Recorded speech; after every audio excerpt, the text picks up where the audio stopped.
far, they hated, they never believe me. Yeah, I would never drop the ball, I know I make it look easy. Yeah, Mayweather with the defense. I don't care what a critic got to say, I got them picking up the pieces. That to me, you really playing with your life, I'm about to come and run it all back. I'm the new era, about to snap back. You ain't fitting for it, cause you all cap like. Hold up, I shoot my shot, wait, hold up. I'm really about to run this go up. You know it's all net when it go up. Ain't got no other plans, you don't need to understand, ayy. We on overtime, you don't need to understand, ayy. You just show them how to do it when you don't know what to say. Tell me how you plan to win if you plan to play the same. Moving fast, already gone, yeah, but you bringing me back. Try to double cross me, dog, just let me relax. Stop assuming what we doing, keep it moving, what we doing. Cause it can get dangerous, cause it can get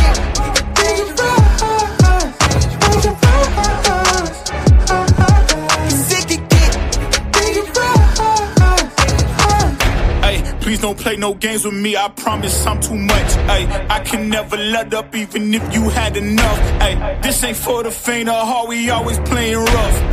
I had enough, it ain't luck. I needed a vision, I needed ambition, I needed a mission to beat in submission with no intermission. I see the collision, the crash in the distance, they coming off track, no. Now when they ask what's the motive, don't talk about the show them. They all about to see what I mean in the moment. I gotta keep going, I'm shaking the dice and they're keeping it rolling, they already know. Ain't got no other plans, you don't need to understand, ayy. We on overtime, you don't need to understand, ayy. You just show them how to do it when you don't know what to say. Tell me how you plan to win if you plan to play the same. Moving fast, already gone, yeah, but you bringing me back.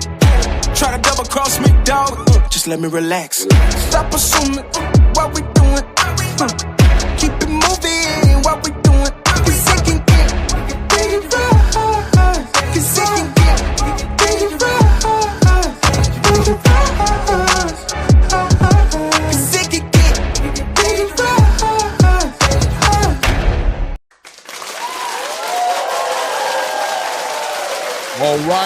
All right. What's good, the ATP? What's going on here? My phone is ringing on me right now. Hello to everybody in the building. I'm getting situated, man. Salute to everybody in the building, man. What's goody, ATP? So much to talk about today. Shout out to everybody. Happy Martin Luther King Day. If that's the thing, you know what I mean? I don't know how you guys celebrate it. If you guys are barbecuing, hanging out with the family, you know what I mean? Salute to, the memory of Martin Luther King, man. And however you celebrate that day, right?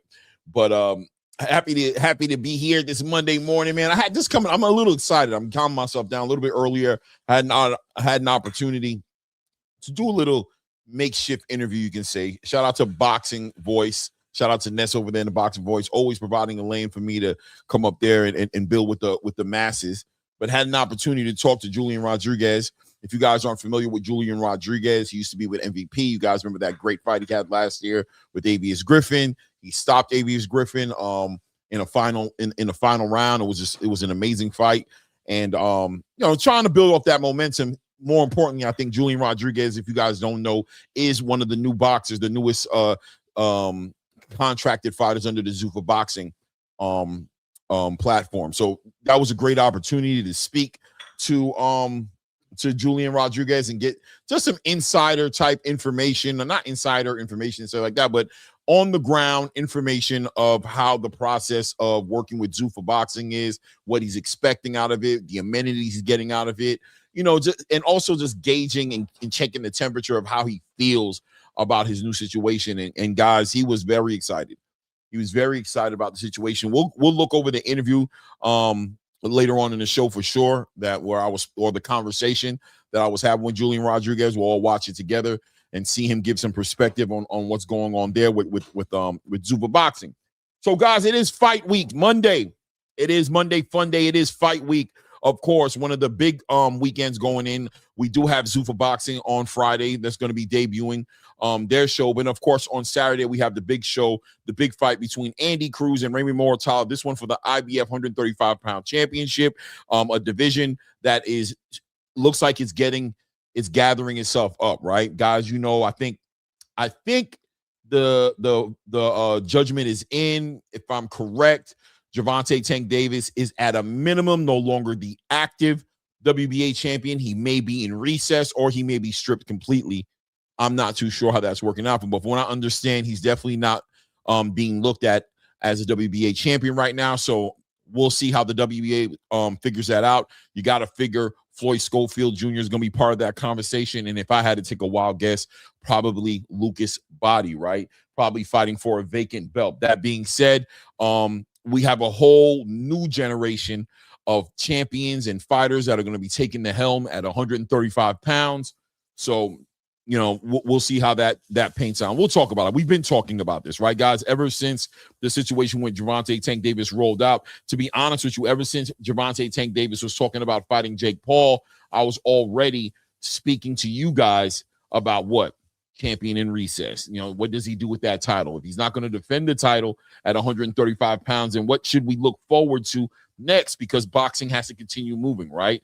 So this last situation that he just got into, as far as the personal issues he's dealing with, as far as warrants out for his arrest and judgments and potential domestic violence issues are concerned, looks like it was enough for the WBA to push that across the line. And it looks like Tank may not be the WBA champion right now. In what capacity, I'm not fully aware of. Like I said, he can be in recess or he can be completely stripped. I'm not too sure how they're going to deal with it, right? So we'll watch as that develops. But this fight right here this weekend between Andy Cruz and Raymond Muratalla just magnifies even more, right? Shakur Stevenson the following week fighting against TEOFIMO Shakur for 140-pound WBO lineal championship. But Shakur has campaigned that his plan was he's coming back to 135. So when if we're taking him on his word, when he comes back to 135 pounds into that division, to the lightweight division, the whole landscape should be different at that point. I mean, unifications become way more possible, big fights, opportunities for him to add to his legacy.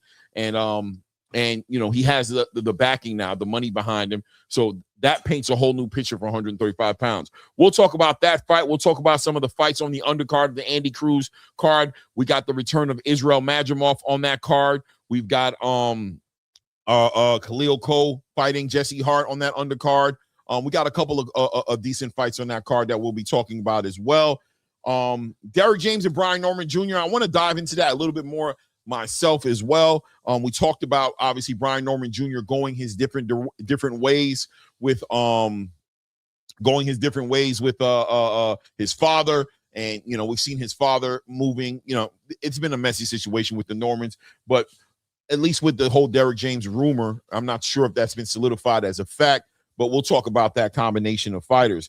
We'll talk about the Julian Rodriguez interview. We also got to talk about Ryan Garcia and Henry Garcia coming back together now. That Henry Garcia will be Ryan Garcia's trainer in this upcoming fight against Mario Barrios. How do we feel about that? Is this a good move? Ryan Garcia is somebody who's run through trainers like a whore runs through Johns on Atlantic in Atlantic City. Is this what he was missing? Did he need to get back to the roots? Is this going to answer the questions for Ryan Garcia, or is this worst case scenario for him? Does this compound his issues? And, you know, at the end of the day, how serious is Ryan Garcia about boxing at this point? You know, I mean, is he taking his last hurrah and just kind of keeping the money in-house so he can, you know, sail off into the sunset and get as much money as he can? Or is he very serious about campaigning back in boxing and becoming a champion and being part of the big conversation at 147 pounds, right? Salute to everybody who is in the building. Of course, as you're stepping in, I'm going to tell you guys, remind you guys, hit the like button, help the algorithm. If you haven't subscribed to the channel yet, don't waste another moment. Go ahead and do that. Shout out to the new subscribers to the channel. Today on the Boxing Voice, had a couple of new subscribers in there, so I appreciate you guys for coming over. If you're in the chat right now, we're probably going to open the lines up a little bit later as well. I'm also thinking about doing a little bit of an open panel because I do have some conversations that I want to have, that I want to get the community involved in. I told you guys for 2026, that's what it's all about this year. A lot more communicating, a lot more building with the communicating, a lot more communicating with the people in the community, excuse me, right? A lot more interaction, right? A lot more interaction with the space. So guys, hang out for a little bit, and we're probably going to open up the platform a little bit later. That being said, I'm going to bring up my guy, Ray M. Effin Davis in the building. Yeah. What's good, fam? What's good, fam? What's good, Clay? Man, we good, man. We outside. We trying to be like you, man. Trying to be like you, man. Trying to be like me, man. Yeah, man. Listen, man. You don't want to be like me. I'm the wrong place to be like. Oh, man. Well, I guess that's another conversation, huh? Nah. I'm a good dude, bro. I'm a good dude. No doubt. Go outside, bro. I stopped doing that. Now I'm just messing with you. Sure, man. I'm a workaholic, man. I'm a workaholic and a father. That's it. And a husband. As long as you can, you should, right? They say do it while you can, so you don't have to when you can't. So exactly. That's what the saying goes, right? A lot of things developing this week, right? A lot of things developing this week. Over the past week, information coming out. Jermell Charlo, just to keep it light. So yeah, I don't know. These PBC fighters, these Golden Boy fighters, they want out of their situations. They want into some money. They want into some opportunities. As Jermell Charlo seems to be, letting Virgil know, letting Boots know, like, I'm available. And my question is, do they still need to call Al? If they're is he telling them to call Al? Is that what he's saying? Or is he just so funny, right? Is he kind of handling his own business now? What's going on? He's kind of going rogue a little bit, right? Jamel, what you doing? I think the writing's on the wall, man. I think their last great hope didn't already sell shit in Benavidez.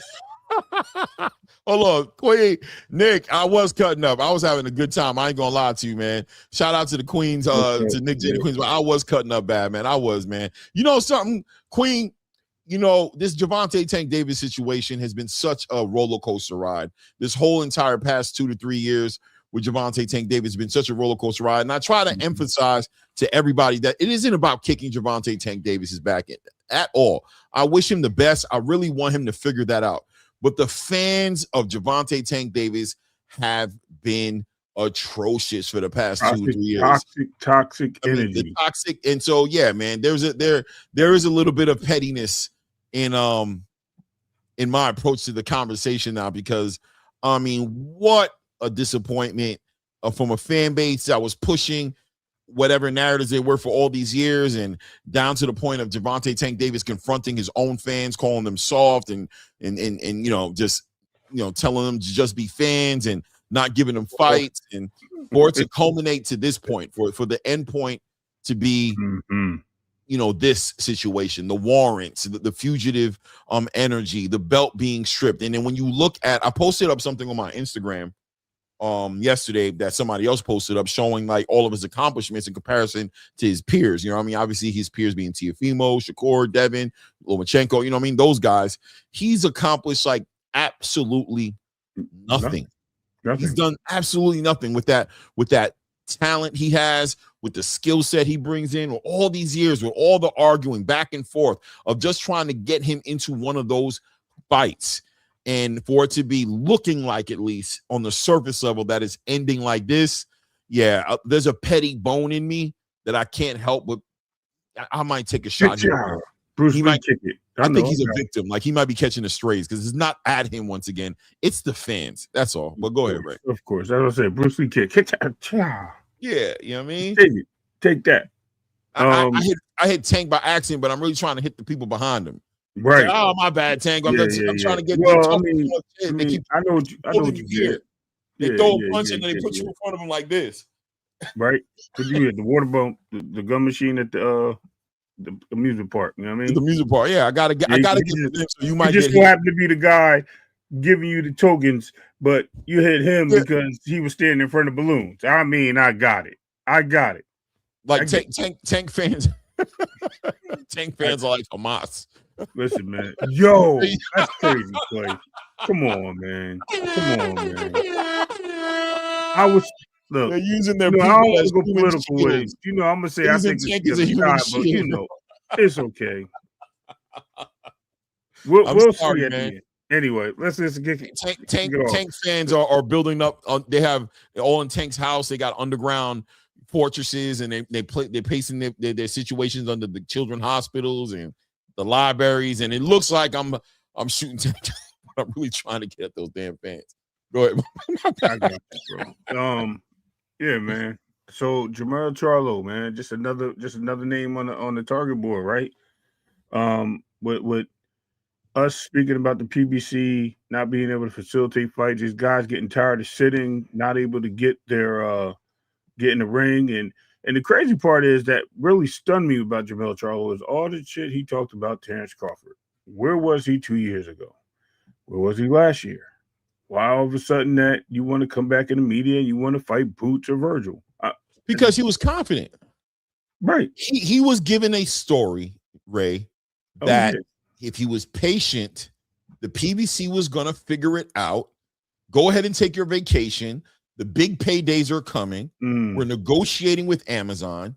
We're going to figure this out. And he sat back in his confident space, which was in the back of a Rolls-Royce SUV being driven around, that he knew what it was going to be and that he didn't lose his A side, that he was still the A side, even though he was coming up off of a loss. But you know, as the Instagram and social media would show, all of a sudden he's becoming way more active now, right? It was Terrence, but Terrence isn't there anymore. But so now it's Virgil or Boots, anybody at this point. I want to get some big fights in while I'm in my prime, while I'm at my athletic prime. I want to still take advantage of my skills. I want to get some money, and I'm not hearing anything on my side from the people who are running the show for me. So let me put some feelers out there and put some ideas in people's minds about what's possible. But I mean, it's just like he's just jumping ahead of the line now. Does deservingly so, him being a champion in recess and multiple sanctions. Does it make sense for him to go after those two or go after the belt? Like, I mean, that's where I'm at with this, because I know what it is. It's not the belt, it's the money. Because he wouldn't have chose one of those two if it wasn't for the bread. Because if it was just for him to go get his titles back and force them to come get him, he could be the A side. He can make the bigger dollar. He can a lot of things he can control, but he chooses not to. He chooses just to go right into the monkey pit. Excuse my language for saying that, but he chooses to go there. We'll say alligator pit. Let's switch it up. And play with the gators, bro, instead of going to the top of the mountain and saying, I ain't got to do all that. Y'all got to climb up here. You dig? It's crazy. Yeah. I mean, he's seen an opportunity. He's seen the window. He sees Virgil Ortiz going through what he's going through, trying to negotiate this fight with Jerome Boutenis and Oscar De La Hoya. Oscar did mention, of course, that Golden Boy and the PBC would be working a lot closer with each other, and that there were going to be some big opportunities. So maybe he's seeing that as a sign, as let's start selling one of these fights. And this could be, you know, Virgil, this could be Oscar De La Hoya's answer as well to Virgil, to say, if the Boots fight don't happen, I can still get you the Jermell Charlo fight. You know what I'm saying? I can still make that fight happen for you. We're in agreement with the PBC, so I do have a big fight for you. Maybe it won't be Errol, but it could be Jermell Charlo. Maybe that's something he's keeping in his back pocket as some sort of leverage to bring to the table to convince Virgil Ortiz to sit still and stand down and continue to ride this out with Golden Boy, right? Yeah, he needs to do something, bro. And we don't even know what's going on with Golden Boy. I mean, it looks like all these boys in trouble, bro. American boxing in trouble. I hate to say it. Well, I don't think it is. I don't think they're in trouble. I think American boxing promoters are in trouble. Okay. You feel me? Okay. You know all right, we can say that. We can say that. Right. I think American boxing, as far as the boxers, are excited about the possibilities right now. They expect. I just talked to Julian Rodriguez today on Nessa's show, right? And we're going to watch that. Matter of fact, I might put it up right now, to be honest with you. But I was just talking to him, and you can't tell him different. You can't tell him he ain't in the best place in his life, that this Zuffa boxing deal isn't the best thing since sliced bread. And, you know, of course, I'm talking to him, so I'm asking him all those crazy questions, you know, about the nutrition, about the amenities, about the activity. You know, like he said, man, I got 3 fights. I know for a fact I'm fighting this year. I know my dates and everything. You know what I'm saying? He's like, I'm excited. You know what I'm saying? He was talking about AB's Griffin, you know, telling everybody in the world that he turned down $90,000. You know what I'm saying, to rematch him. And he told AB's Griffin, that's kid money. I'm getting you know, he said 3 times the amount of money. You know what I'm saying? Supervisor, with you, that's low money, that's little money, you know what I'm saying? And he talks about negotiation of the contract, that not everybody's getting the same deal, that his team, his managers are still in place. There's still a negotiation happening, and he's getting the way he's getting paid. He is definitely making more money now than he was underneath that MVP promotions contract. and he's excited. He's talking about moving to Vegas. I mean, I'm gonna play it in a minute, but yeah, fighters today are excited. The Keyshawn Davises of the world, the Abdullah Masons, the Bruce Shushu Carringtons, the up and coming fighters see something that they didn't see before, which is an opportunity, and optimistic about what that's going to look like and what that can turn into for them. You know what I mean? I respect that, Nick J. I mean, I still think he never lost his belt, so I agree with you. It's just the fact that if you're there and these guys are the competitors, and you are the champion recess or the top of the mountain, right? Why are you going down? As Clay would say, why are you taking the high risk, low reward instead of taking the reward and making them come up and take the risk? That's what it all comes to, right? So at the end of the day, yeah, you're right. Why would you go back down there and fight? But I don't know. I mean, if you need a big win to reclaim your stakes, then you ain't who you say you are, in my opinion. Well, no, what it is, Ray, is the business of boxing is not favorable to him right now. Oh, we know that. He can get fights. He's Jermell Charlo. If he wants to get a fight, if he wants to take a position, all of that is possible. The reality is what's holding him up is money, because he made so much money fighting against Canelo Alvarez. Right. Yesterday's price ain't today's price, and nobody's willing to meet him there. Nobody's willing to talk to him like that no more. Nobody's willing to talk to Errol like that anymore. Nobody's willing to talk to these fighters like that anymore, because PBC just doesn't have the same access to those opportunities as they did before they left Showtime. I agree. That's what it is from my point of view, right? I could be wrong. No, I agree with that. That's why I see it. No, I think you're on the money. And I even said that in the negotiations where this $7 million came from with Virgil. I said the same thing. I'm like, why is it okay if somebody feels their worth is this? If we were all for Bud going to get his money, and I said a lot of you weren't, include, some Earl Spence fans was against it, but y'all were already, either for or against Bud getting his money, but now you're against Virgil getting his money. I'm like, bro, if that's what he feels he's worth, then let him go get it. But I like I said, that's a whole nother conversation. But I just think that it's just to say the least that, listen, man, we know what it is, man. The writing's on the wall. It's been on the wall for a long time. And these guys don't know how to, like, their business models have failed. They have failed the fans. And it's not only the fans are failing, they're failing the athletes. The athletes over there are not getting their representation perfect, like the way they should. And it kind of hurts the game, man. And that's what I was saying. Like, yeah, Zuffa may be where it's at, right? We got Eddie Hearn making he's damn near Bigfoot right now in the United States, bro. He's just walking over everything, bro. He didn't give a damn. And he's successful right here. Why? Because of the backing of Turkey, because of him being able to bring his guys over, for him to bring the Americans over there. Like, he's making moves to keep these guys, and they're satisfied. And nobody said they hate him, right? As much as he took fighters away from certain platforms and signed deals, people were very hesitant to say, oh, we like this guy or don't like this guy. He wasn't giving Andrade the fights. Was it really Andrade he wasn't giving the fights to? Or was Andrade looking for certain fights only with Canelo Alvarez and stayed out the ring? Or who was it? Or Triple G. You know what I mean? Do we really know? Was he just looking for that payday? And Eddie was like, look, we're not getting that fight right now. You need to do this.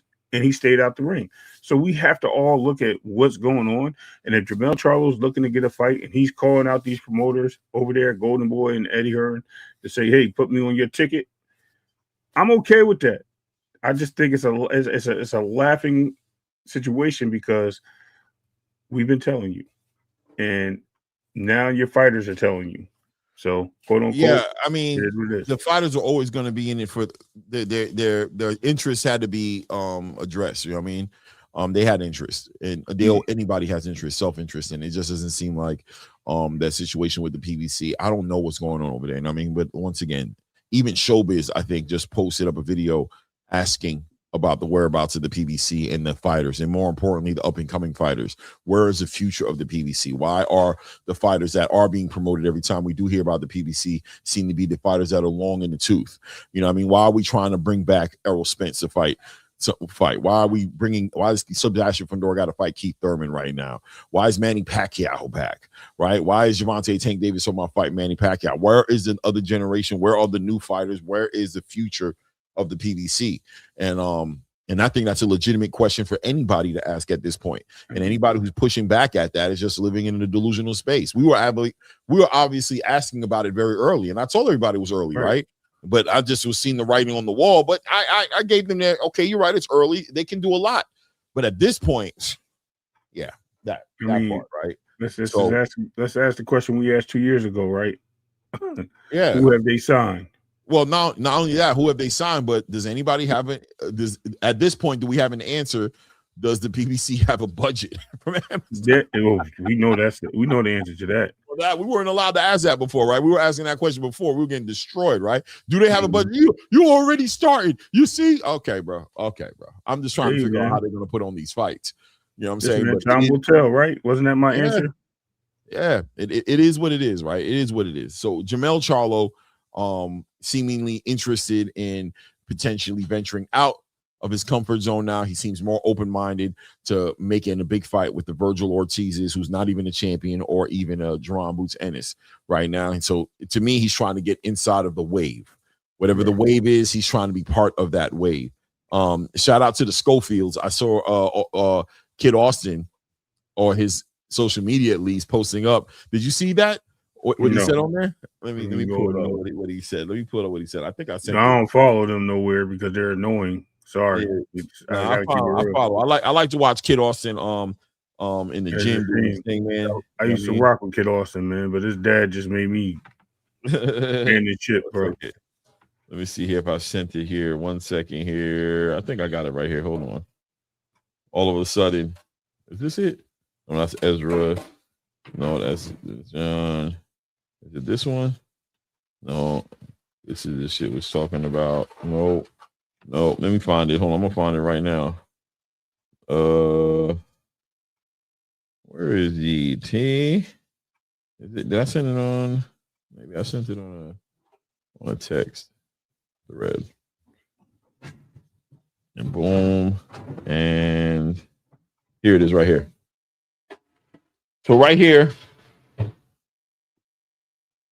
this is on Kid Austin's. Hold on, let me see if I can get it to. Let me see if I can get it to.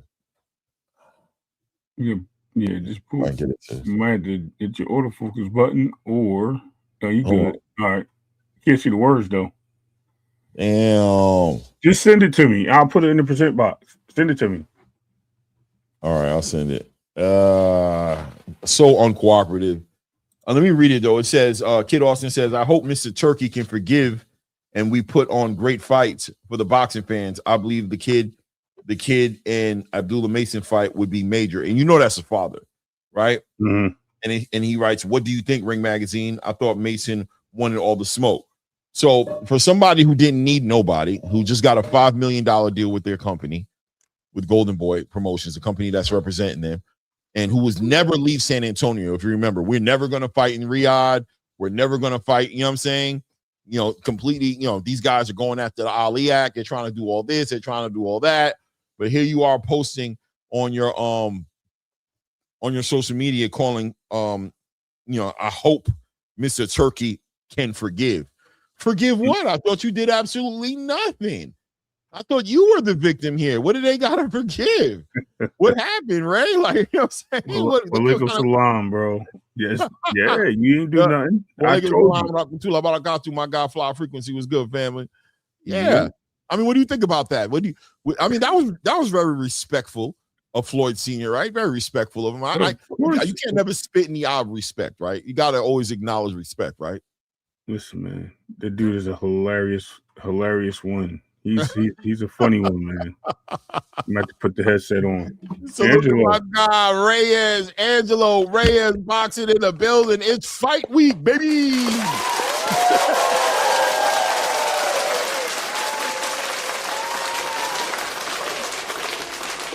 What's good with you? Yeah, no, first of all, I just want to say, guys, happy Monday, happy MLK. Yep. And happy birthday to my mom, who we just did her nice little cake and gave her her gift. She's very happy. If you guys are blessed enough to still be able to spend time with your moms and you know, I'm a mama's boy, Clay. I've never lied about this. I'm a mama's boy big time. I'm the oldest of the family, and any chance I get, especially with what we've been through the last few years with me dealing with what I'm dealing with, my wife dealing with the cancer, and then you know, my mom's been strong throughout that whole time. So it was just nice. It's always nice to see her happy. She was very, if you guys want to know a trick about any of your moms that are 70 or above, they do like purses. But you got to go spend some coin on the purse, man. Don't be cheap, right? So we got her a nice little Michael Kors edition from the factory. You know, it was all nice and settled. She was very surprised, very happy. So yeah, no, it was just great. Happy birthdays happy birthday to Mama Reyes, man. For sure, man. Yes. Yeah, no. Mama Reyes, man. Yeah. Another one knocked out. Another year knocked down, man. Yep. So, and I see her dancing when you send me the video of the dancing competition. She's not just a regular mama. She's not just hanging around just being an old mama. She's like active. Like she got the she's over there with the young bulls. You know what I'm saying? Yeah. Getting it in, you know what I'm saying? Like score me. Like right. Competing, like not just regular. You know, we getting in on the highest level. Yeah. No. It's funny, Clay, because we did the.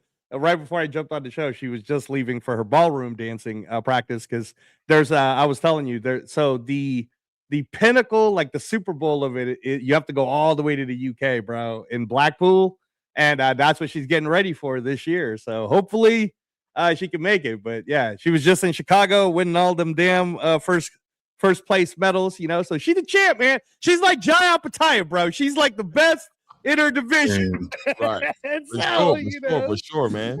Yeah. No doubt. So, Ray, did you get that text, by the way? I sent it over to you. Oh yeah, let me take a look.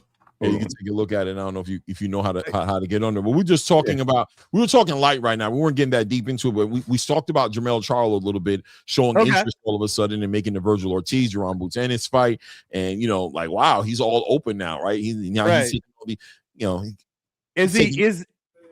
me ask you this question, Clay. Is he open like I'll take less than $10 million open, or is he just okay? All right, he got to be at, and more importantly, my thing is, I don't remember the last time I've seen Jermell Charlo or any of these PBC fighters call out fighters for fights.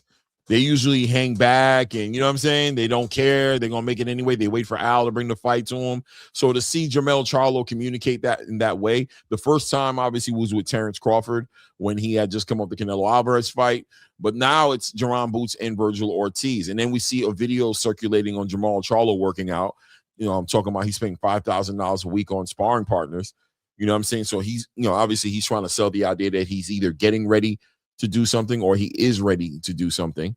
But once again, no fight announcement, right? No announcement. We thought we heard a little bit of a rumor of a Caleb Plant, Jermell Charlo fight happening, but those dates completely got extinguished because it was supposed to be on the 31st. Now we don't know what date that's rolling out. And I'm just noticing that a lot of fighters with these major promoters seem to be, you know, looking for opportunity where they can find it. I mean, I sent you a picture like that with Schofield, right? Yeah. No, and shout out to you. And speaking of fighters and opportunities, if you guys missed it, hopefully we get a chance to show it today. But great job, brother, on that interview with Julian Rodriguez. I felt that one. You were asking all the correct qualifying questions, and you made him feel comfortable. Like yeah. No, I mean, I didn't get the finish. I didn't get the I don't know what I did is I extended it for a little bit longer. Okay. And but what I liked is how you led him into being able to be comfortable enough. And you know, full disclosure, well, if we get a chance to, we'd like to show that today because I think it's a fantastic interview of you doing that. But we will also have a special guest this week at some point that we'll be bringing on to talk about further said things.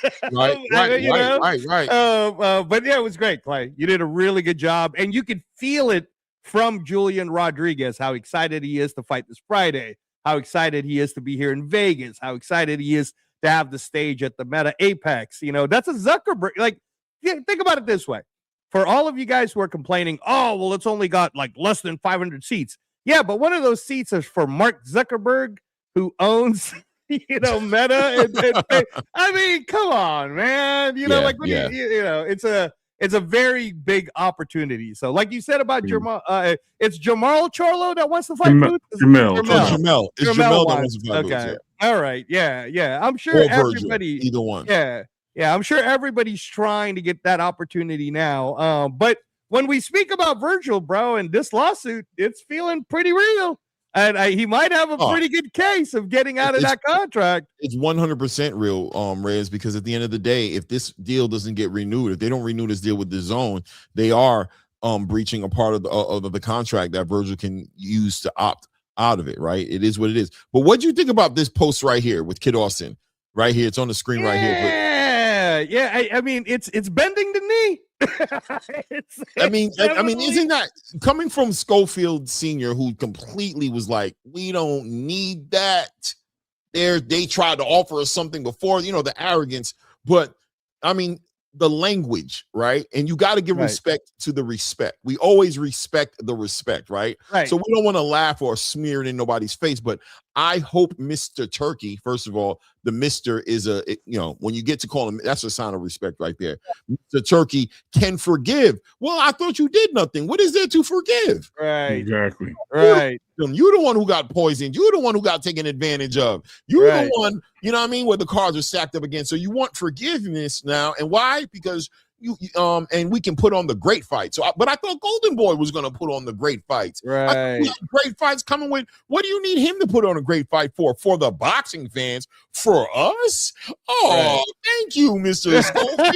You know what I'm saying? Taking us into consideration.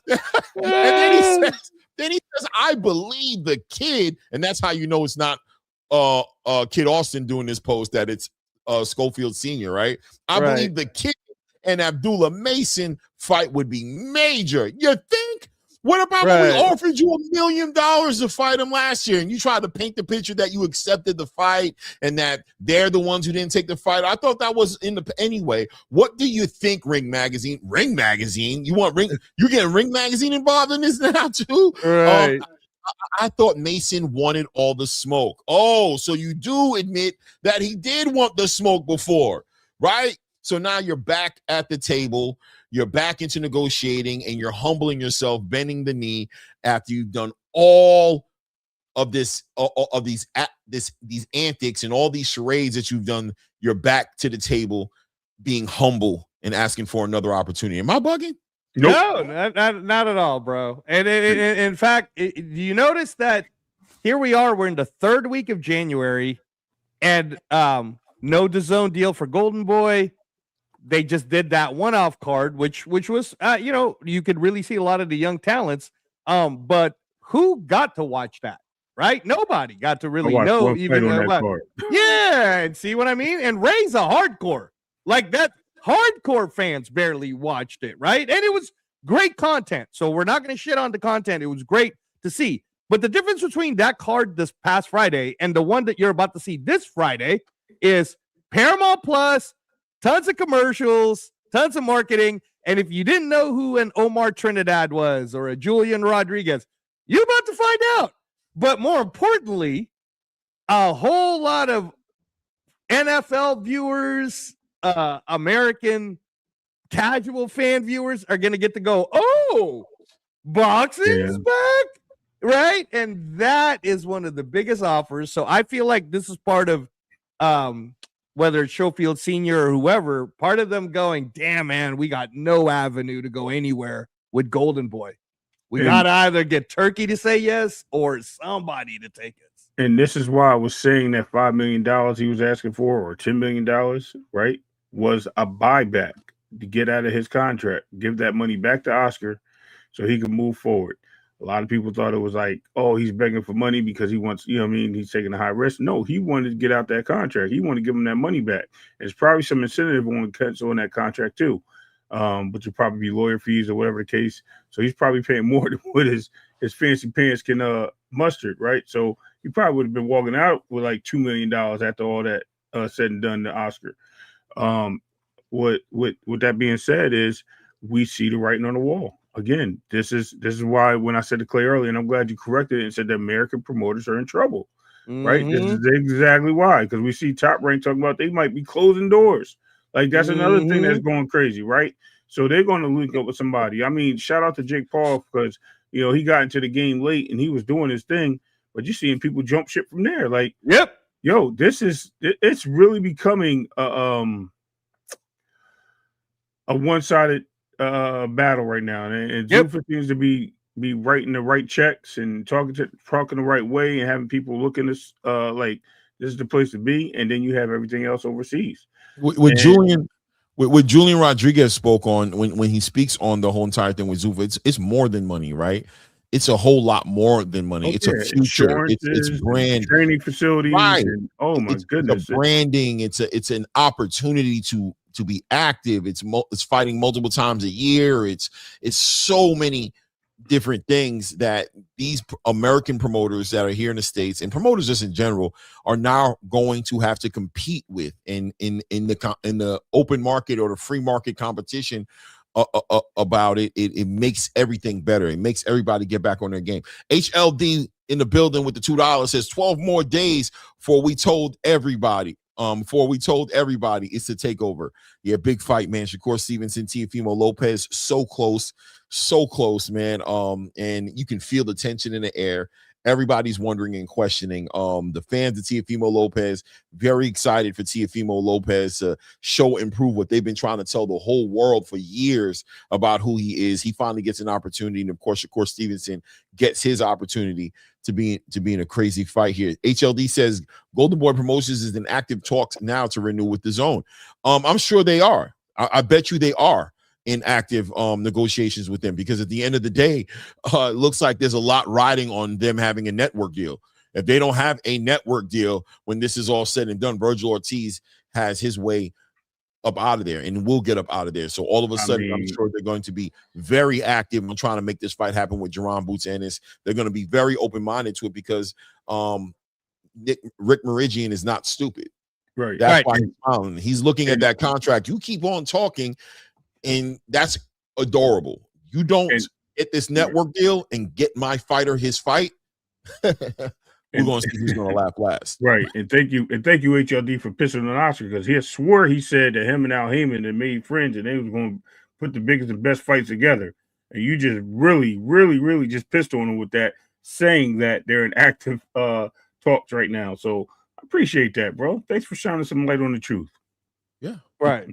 No, it feels like there's a lot of everyone's trying to save face if you're not a part of a television rights deal. And all you have to do, again, ladies and gentlemen, is let's not argue back and forth about actual facts. Fact of the matter is, Queensberry Promotions and Matchroom Promotions, which is both global, but we could agree that Matchroom promotes more American fighters than Queensberry does. They have a television rights deal with the Zone. That's long term, so they're fine, right? Zuffa has Paramount Plus CBS, so they're fine. I think it's the top ranked fighters, and we already saw F.A. Jogba. I've heard some of the comments. Well, F.A. Jogba is a nobody. He's ranked number 8 in Ring Magazine as a heavyweight. I wouldn't call that a nobody. Also, he's only lost one fight, and he happens to be headlining February 14th at Meta Apex for Zuffa. And now with Jai Apataya, when we get a chance to see the Julian Rodriguez interview, when we do our interview with another one this week, you guys will start to understand that all the hate you've been throwing at us, you're not hating us, you're just hating facts. And if you want to hate on facts, then that's on you. But the fact of the matter is, if Oscar De La Hoya does not have a television rights deal, if Top Rank does not have a television rights deal, do you blame fighters, back to you, Clay and Ray, do you blame fighters for wanting to jump ship and just go to the ones that have television deals and try to sue people and get out of a contract? Yeah, no, I mean, you can't. It's a business, man. In the Julian Rodriguez interview, which I'm going to play in a minute. You know what I'm saying? I'm actually going to play it probably. Let me see if I can just pull it up. But he talks about the frustrations. You know what I mean? Of being a fighter and what he's had to go through. You know what I mean? To get to this point, it's you can tell it's a big relief for him.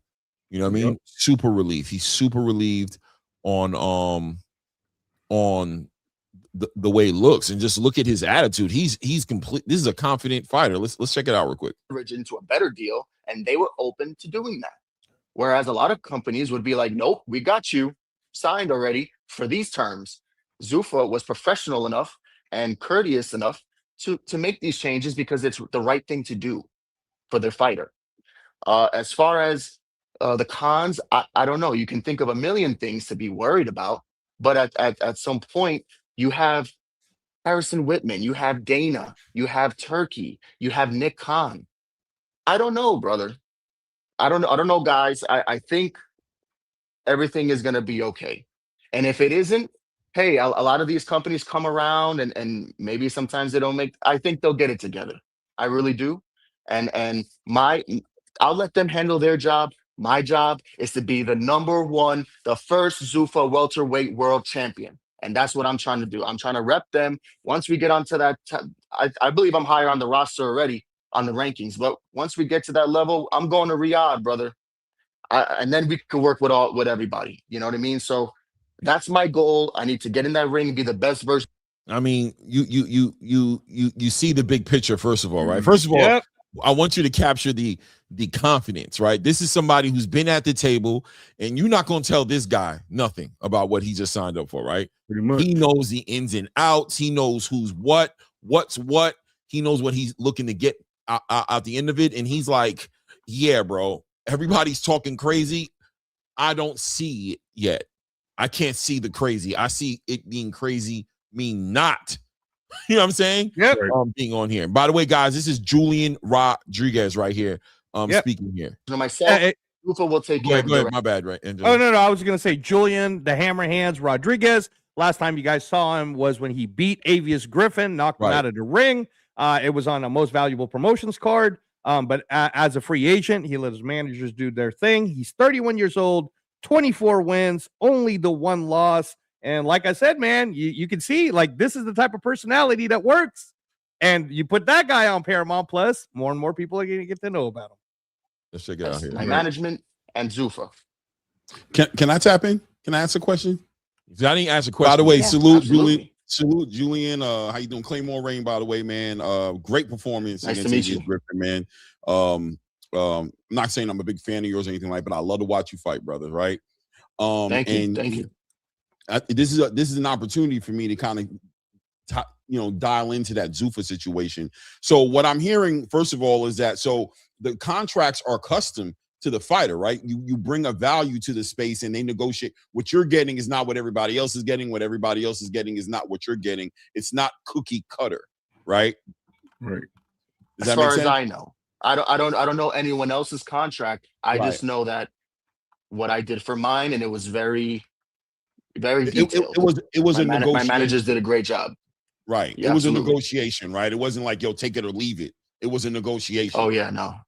Yeah. Which makes sense. And 3 fights that you're going to have for the year. Let me ask you, in your whole career, was that one of the attractive things that Zuffa brought to the table, was the ability to give you 3 fights, to give you that peace of mind that you're going to be active a certain number of times this year? Was that refreshing for you? Was that a big selling point? Well, of course, especially me in my position at the time before I signed. The biggest thing is you got to be with a house, bro. You got to be with a promoter. You need that security. You need that type of you need to know that you're taken care of, and you don't have to go searching for fights and things like that. I had some issues outside the ring as far as management or promoter, whatever, for a while. So it took me a little time to navigate a team and to go and get it again. Also some injuries and stuff. We're past it, but that's also why I was out of the ring for a while. I didn't really talk about it at the time. So of course I hear a lot of rumors that I'm out, or when I do come back to the table, like I see these numbers and I'm like, oh my God. But I know the game. I know I got to prove myself again. I've been doing this my whole life. I know the game, bro. So I shut up and I let my team handle that.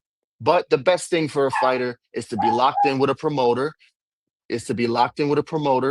that's going to keep them busy and utilize all the talents and marketability market points that they could possibly have out of the fighter. And I think that Zuffa so far, especially with the conversations that we've had, my management and with their team, with Harrison and all them, I think we're all on the same page with how we want to move Hammer Hands this year. No doubt, no doubt. I definitely can appreciate that because, and you mentioned at this stage in your career, what you need more than anything else is probably that activity, right? The exposure, you know what I mean? The following of a Paramount, and the ability to showcase what you do. And in the future, can you see yourself transitioning or taking all of that and that translating into getting back into boxing as far as fighting underneath that structure, as far as the sanctioning bodies? Do you still have aspirations of doing that, to becoming an undisputed champion, unifying belts? Are those still part of the aspirations of what you want in your future? Well, that's the end game. That's where Turkey comes in. I'm trying to fight on the Riyadh season shows at that point. You know what I mean? Okay, so I asked him that question because I wanted people to come full circle and understand that the whole idea that they can't compete for the belts, or that it's just a Zuffa thing, and that they can't unify and they can't chase undisputed. And you see, he signed with Zuffa with the anticipation of being in that. Like I was saying earlier, this is a farming league. This is a league that's going to be bringing up the contenders, the prospects, developing them, and then spitting them back into Turki Al-Sheikh's hands, which is what he's been told, obviously, and he's expecting very much to fight in those fights. This is a work in collaboration, not a work against. This is not war. This is the rebuilding of boxing. I don't know if you guys want to tap into that to kind of speak on that, as far as this whole idea that Zuffa Boxing is here to take down something. I mean, in essence, you can look at it that way, but in the reality, the fighters are in understanding that they're not forfeiting anything. They're building themselves up so they can be in these conversations. Right. Am I bugging? No, and I think that's what we've been stating the whole time, Clay. I think we've been saying that this is just a stable, like this is an opening stable, a graduation zone for these fighters to make the name for themselves, to move into the sanctioning bodies with higher rankings and be able to fight other champions or become champions one day in these sanctioning bodies, but still have this on their resume as a professional event, still have this on their resume for them to be in the same stratosphere as other fighters, but they're fighting in like their own arena, to say the least, right? And then they're like moving into the larger state of mind. And we know this, right? They're still professionals. They're just fighting in a, like, I would say tournament style fighting, but it's not really. Yeah, I'd say that's fair. Almost. It's almost like a tournament style. Yeah. But that's what it seems like they're doing to get to that pinnacle, to move over into the big reward being right. The if you can get through this tournament and win these fights, the big reward is you're back in the big show. You're right. Coming with a fan base, and now you're trying to fight for the big prizes. Go ahead, Angelo. Ooh, mute. You're muted. Sorry, guys. I think, again, it's important for everyone to just understand this. And if you guys, I understand that we're catering to a very boxing aficionado, hardcore boxing type fan base. Can't wait for the new channel, Clay. Having said that, man, right? I know, man. I know. Having said that, guys, if you really want to understand why Zuffa Boxing will be successful, why it will work, you got to watch a UFC event. You have to understand a UFC structure. That's all they're doing. They're not doing any. But what was the reason why people were so against the UFC? And I'm going to hear the whole monopoly. Right. Angelo, this is because they were going against everyone else. Zuffa Boxing isn't going against anyone. What they are is Zuffa Boxing is a company in where they will offer you Muhammad Ali extension / or you can continue to do Muhammad Ali act that you were used to, right? And this is where, when they talk about the whole Jaya Pattaya, how that contract's going to work, we can touch upon that a little bit more. But having said that, someone like Julian Rodriguez, he's going to get the fight Friday. He's going to be one of the people that you're going to start to see on a Zuffa ranking, just like the UFC rankings. Right. I don't know if they're going to do top 15 or top 10. Maybe they'll start with top 10. The Zuffa ranking, the way it'll work is just like the UFC. Number 4 fights number 5, number 6 fights number 3, like that. But eventually there's going to be a Zuffa boxing belt. And part of this, Clay, I want to throw out to everyone is the reason why you might not hear about it quite yet is the legislation part of it does have to pass before they say, hey, officially, we're going to have our Zuffa boxing title. So once the legislation passes for the Muhammad Ali extension, then you're going to hear our first title fight. And it might be Julian Rodriguez. Julian Rodriguez might be one of the first people to get the fight for the welterweight title. When they win it, when they are the Zuffa boxing champion, the difference is if you're the UFC champion of the world, right? That's the highest payday you can make fighting. But if you're the Zuffa boxing champion, undisputed of the world, your payday is about to really come. You got paid for that, by the way. But now the turkey money, the Ring Magazine money, the Riyadh money's all going to open the door. And ask yourself this question if you're a fighter. I could either ask Oscar de la Hoya to promote me and hopefully get me into ring top 10, and hopefully Turkey pays attention to me, or I could sign with the company that Turkey Al-Sheikh is paying $10 million a year as a fee to do the very job that's going to get me to be in the ring top 10 rankings so that I can become a Ring Magazine champion. And that's what Julian Rodriguez is speaking to. It's a very simple format. I wouldn't even call it a tournament format. I would just call it like what we're used to, Ray, when we're watching sports, bro. You know, there's a certain ranking level, like whether it's college football or whatnot. And if you're ranked in the top, that's when you get to play for the national championship. You know, it's simple. It's easy. Yeah, no doubt. Shout out to, I see we got agree. somebody in here. I mean, listen, man, it says huge differences. UFC was there at the conception of the MMA sport. Boxing has been around forever, and boxing fans really have no interest. It will flop. You know what I think is going to be interesting to see develop is the fact that boxing fans aren't going to be interested in boxing. I think that's going to be interesting to watch happen. Let's hit play on this one and see what else that said. That's my goal, you know. So that's where I feel like I'm trying to fight the best, bro. I'm 31 years old, you know what I mean? So I'm trying to get in there with the best. I also noticed that when I am in there with high opposition and stuff, high level opposition, it brings the best out of me. And I'm trying to get better and advance. I'm trying to. It's not about, bro, I'm in a place in my life.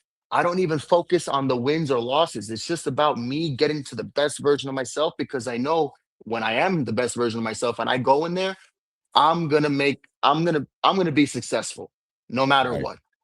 I know my style is exciting. I know I'm either the top dog or I hang with the top dogs, me at 100%. And I know I'm going to put people in those fucking seats. And I know Zuffa is going to be proud. And I want to carry out everything that Zuffa has planned for boxing. And I think that this is the type of attitude that fighters need to have. Go in there with the best, fucking let your hands go and put on a good show.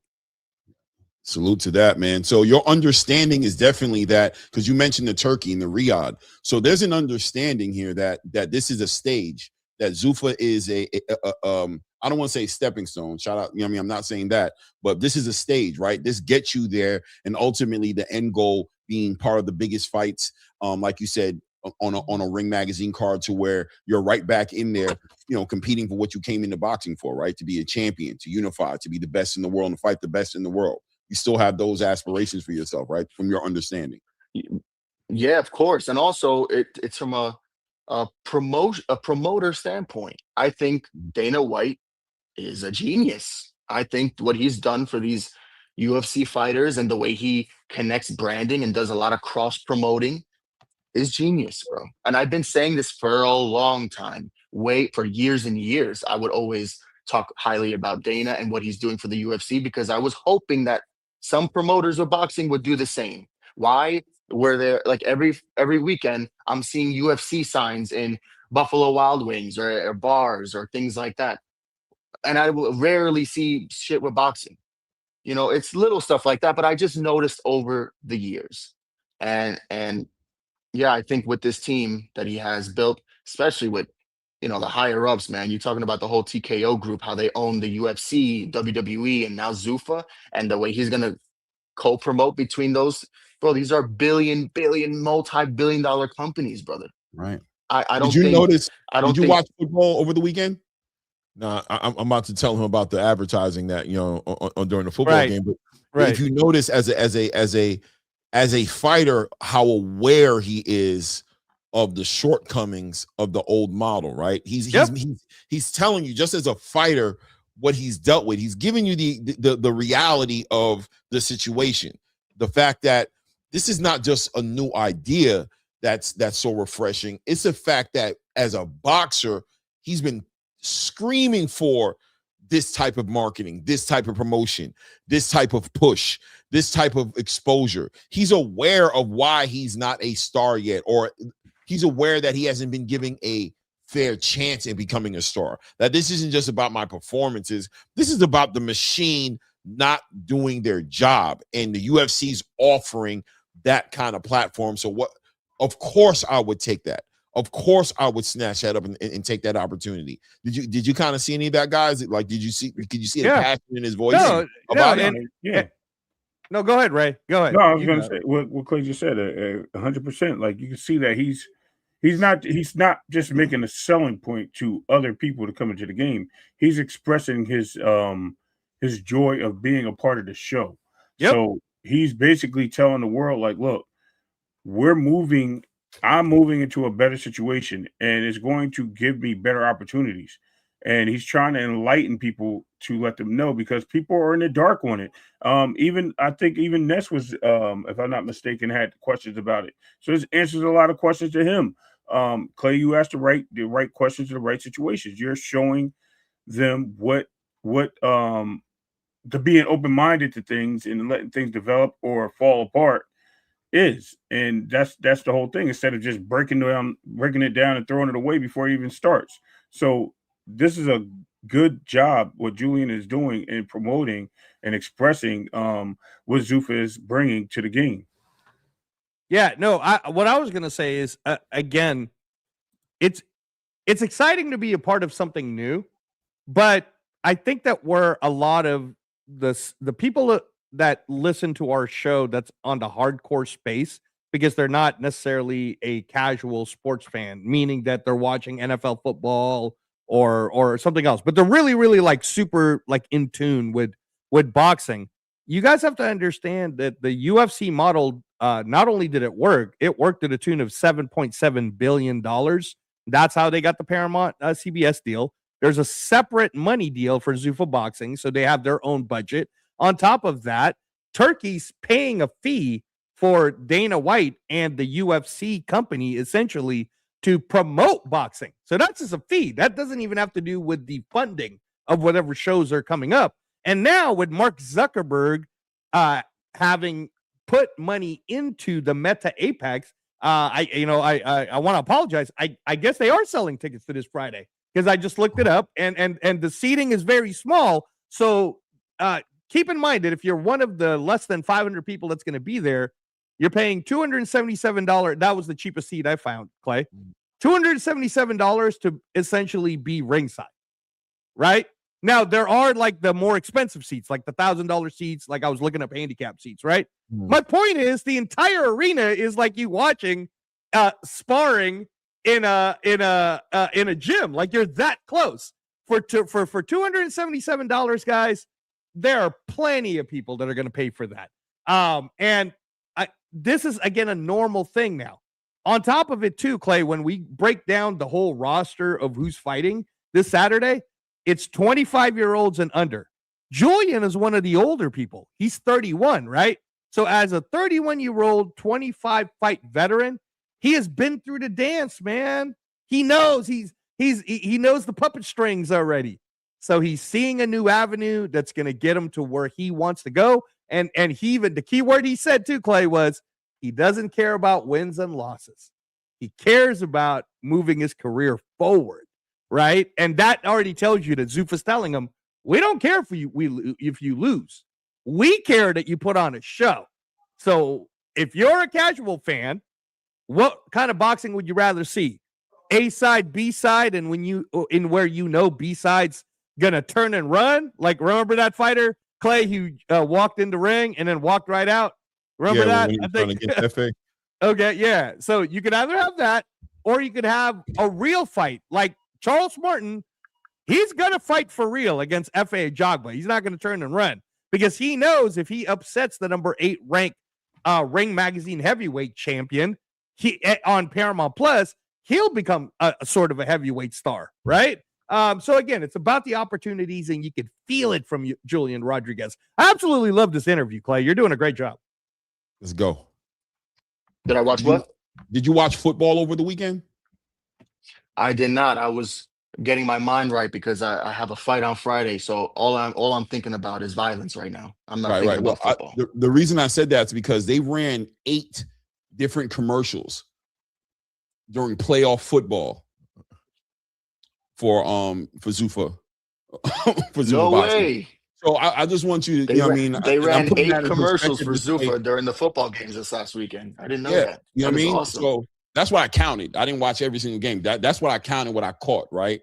So that's awesome. I think without a doubt, the promotion is going to be at a very high level. I think you guys are going to get an opportunity to be in front of a lot of eyes. And I think as a fighter, that's probably what you're looking for, right? That's what you need. That's what a fighter who's trying to get to that next level needs, that marketing, and to be on a platform like that. I'm there with you, is what I'm saying. I'm landing my plane there and letting the rest. But just to say that I'm excited to see what comes up out of this, man. I think it's a lot of great possibilities. But time will tell. Yeah, and it also helps the fighter knowing that he's secure with a company that cares about him. It brings a whole different fighter out because it just. It's self-explanatory, but, when you feel like you're looking up and your team isn't doing the most for you, or your company doesn't believe in you as much, so they're giving you guys to keep you complacent and whatever, or just to see what happens and where you land, it doesn't really bring out the best in a fighter, especially a fighter that knows better. Especially if a fighter looks to the left of him and sees a guy that sells 5 tickets, but that guy's getting double my purse. But because this guy's manager is a fucking movie producer. Oh, that's why you cater to him? Oh, this guy, his manager is fucking Daniel Kinahan. Oh, okay. No wonder. No wonder why you have a different level of respect, But it's just things like that. But I also understand the game. And I used to bitch and moan about it. But I'm in a different place now. I understand. And that's why I'm just focused on my own lane. Yeah, I mean, highlighting the fact that, of course, he said he used to bitch and moan about it, right? So once again, a dead horse being beat to death as far as fighters who aren't the 1%ers, right? Or the 2 to 3%ers who aren't bringing all the money in. Those fighters who are trying to come up, dealing with the uphill battle of a system that is almost rigged against them because people think they're not selling because they're not doing what these stars are doing, but not realizing you're not even giving me an opportunity to do what the stars are doing. You're not even putting me on a stage to give me a chance to do what I did to an Avius Griffin, right? You look at what Dalton Smith did with Sabril Matias. What a waste, right? To put on a performance like that and not even get an audience. A rightful paper, a good viewership to see me. And maybe I could become a star off the back end of it. Thank God I'm not American. I'm from the UK, so my country's going to hold me down and push me up there. But no thanks to that 2,000 asses in a seat of a 30,000 seat arena and, you know what I'm saying, or 13,000 seat arena. And or the lack of pay-per-views that were sold because you charged $70 to see some shit where there was hardly any fighters on anybody wanted to see. Right. And what I really wanted to say is I like the fact that he said the whole thing about how he's happy with the team he has. You know what I mean? A lot of people do complain, and it answers a lot of questions about, how Dana is. Dana treats his fighters like crap. But now you're hearing somebody saying, look, I'm welcomed here. Now, we don't know. I mean, it's icing on the cake of right now because we haven't seen what happens 2 days, 3 days, a week, 2 weeks, 3 weeks from now, a month even, right? But to sell the fact that you're happy with all your negotiations and all the things that have been given to you and offered to you ahead of time, says that, look, I'm in a good place. I'm in the right state of mind. This is something off of my shoulders that I don't have to worry about. When am I fighting again? I don't have to worry about who am I fighting for? What country I have to go to? What city I got to go to? I know where I'm at. I know what I'm doing. I know how I'm being handled, and I'm running with it. And if it you know what I mean, if I don't perform, then I'm out the door. So it's based on me, not based on my people that are supposed to be selling me to the crowd. So it says, yo, that's a good move, man. I like it. I like what he's saying. Speaking truth. And when we get a chance to do our interview with another one of the Zuffa people, we're gonna. I mean, you know, you were saying, Ray, you don't. I actually do know how they treat these guys, and we'll really get deep into. So, you're telling me they flew you in here just on a 24-hour just to fly you in for promotions and fly you right back home? You mean they put you up in a nice hotel? You mean they're taking care of your food and nutrition and giving you strength conditioning coaches? You mean, you know, they're giving you insurance? I mean, guys, stop. Give it a chance. And like what was it that I was saying to HLD? Because I always have fun doing this. Let's talk in June. Let's talk in June, HLD, about how popular Zuffa boxing becomes. Because we haven't even started with college basketball yet. But the promotions during college basketball for Zuffa boxing and the UFC is also going to be nuts. But go ahead, continue, Clay. This is such a great interview. I have my own team to make sure that these things don't happen. And so far, everything has been fantastic. No doubt, man.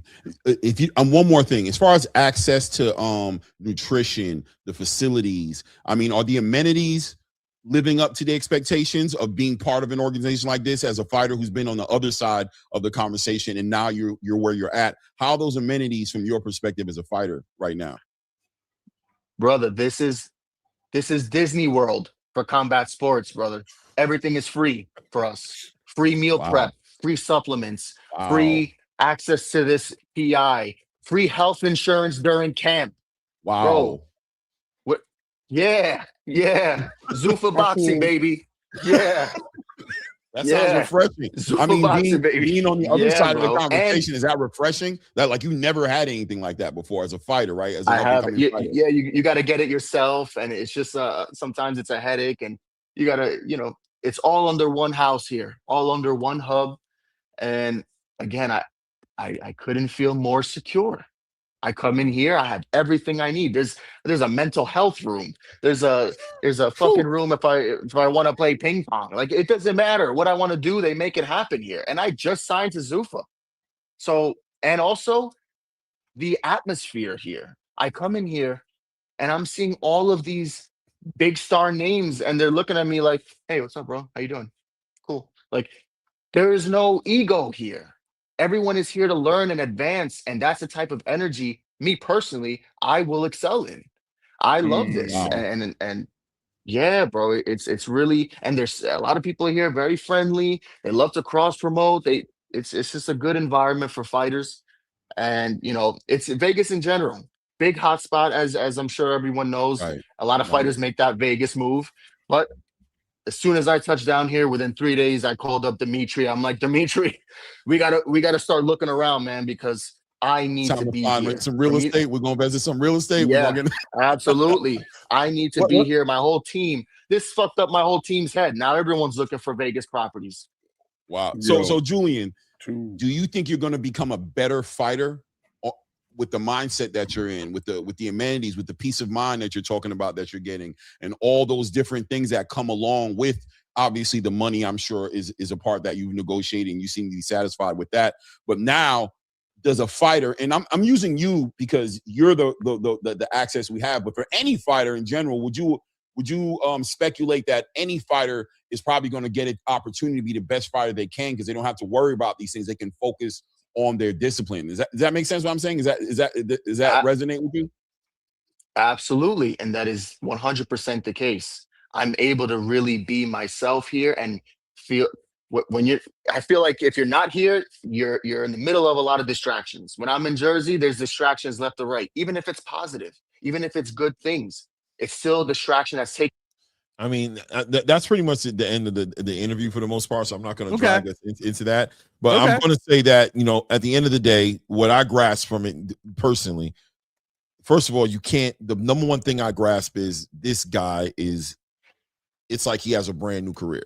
He clearly wasn't in this mind space before this, and you'd have to ask yourself, what mind space was he in before this? Was he in a I ain't got no options. What am I doing? Was he even considering box? Maybe he was considering stopping the boxing game a little bit longer. Maybe he was at the last.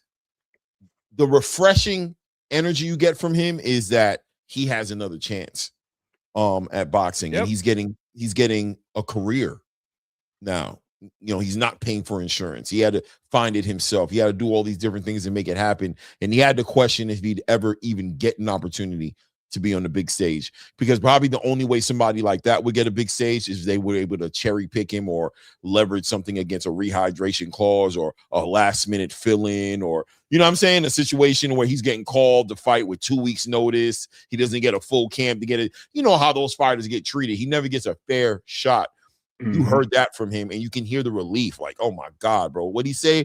Guys, Disneyland? He compared it to Disneyland, right? He said it was Disneyland for fighters. Bro, I mean, clearly said he's and I'm glad he said this too. I don't know if you guys caught it. He's there with the stars of the sport. Who those stars are, we don't even know yet. There's a some about Shakur's. I'm just saying, like he's saying it to the point of we don't know what direction people are moving. We don't know how. I mean, these guys might be interested as well. They might be all sitting in the same planning room or conference room listening to the sell of Zuffa Boxing. So what I'm saying is, for him to even put that out there, and he didn't put it out there in the sense of what direction it is. Don't let me push a narrative here. But what I'm saying is him just being around people and saying that it was like, yo, it was respect and you know what I mean? I felt like I was part of the team. I didn't feel like I was Lucas. You know what I mean? I'm sitting here trying to get in the football game and be the jock and I'm a nerd or what. He felt like he was part of the team. Like, I belong here and I'm getting opportunities. And that's good to say, man. That's what's up. Yeah, no. And again, guys, I think it's just important for everybody to know that what have we been saying on this show since forever? Boxing's a global sport. Boxing's a global sport. Boxing's a global sport, right? The problem has been for boxing is that in the USA, it kept getting further and further away from accessibility to the casual fans. So then you got the small group of people that are like, we're the hardcores, and we know everything about boxing. And we can't even have a conversation with someone at a Starbucks, water cooler conversation with them about Dalton Smith versus Subriel Matias, because no one watched it. No one saw it. Because there was no promotion. And instead, I'm watching the Denver Broncos against the Bills. Great game. Goes to overtime. Very exciting. I don't know how many millions yet, but I'm going to guess, Ray, maybe close to 30 million people at the very least probably watched the game because it was a singular game. Maybe even more. 8 UFC commercials, bro. And then UFC, all they do is filter the commercials to, by the way, we just want to let you know about Zuffa Boxing, Combat Sports Weekend, Zuffa Boxing. UFC is promoting the first thing I think you see on the UFC YouTube right now is the Zuffa Boxing commercial, right? This is my point, man, is like, you can either jump on the bandwagon the way we were getting so much hate, Clay. I know I was when I came in here. Even Ray was kind of giving me a little bit of the but he's just messing with me now. Not at all, man. Not at all, bro. Not at all, bro. What are you talking about? Yeah. But here's my point. Here's my point. Here's what's funny to me is there was me saying it, and everybody would go, "Oh, we'll see." And then there's an actual fighter who signed to the contract, Clay. And how happy does that guy look, right? And you think that guy's happy?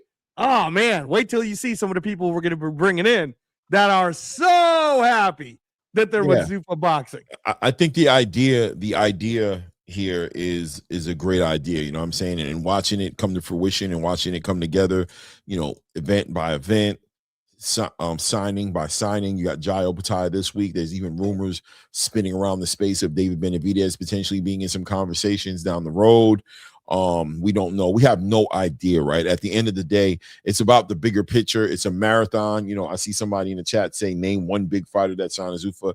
I mean, it's a convenience. I want to address that. All right. Now, I mean, you have to put it up, but you don't know boxing then if you just made that statement.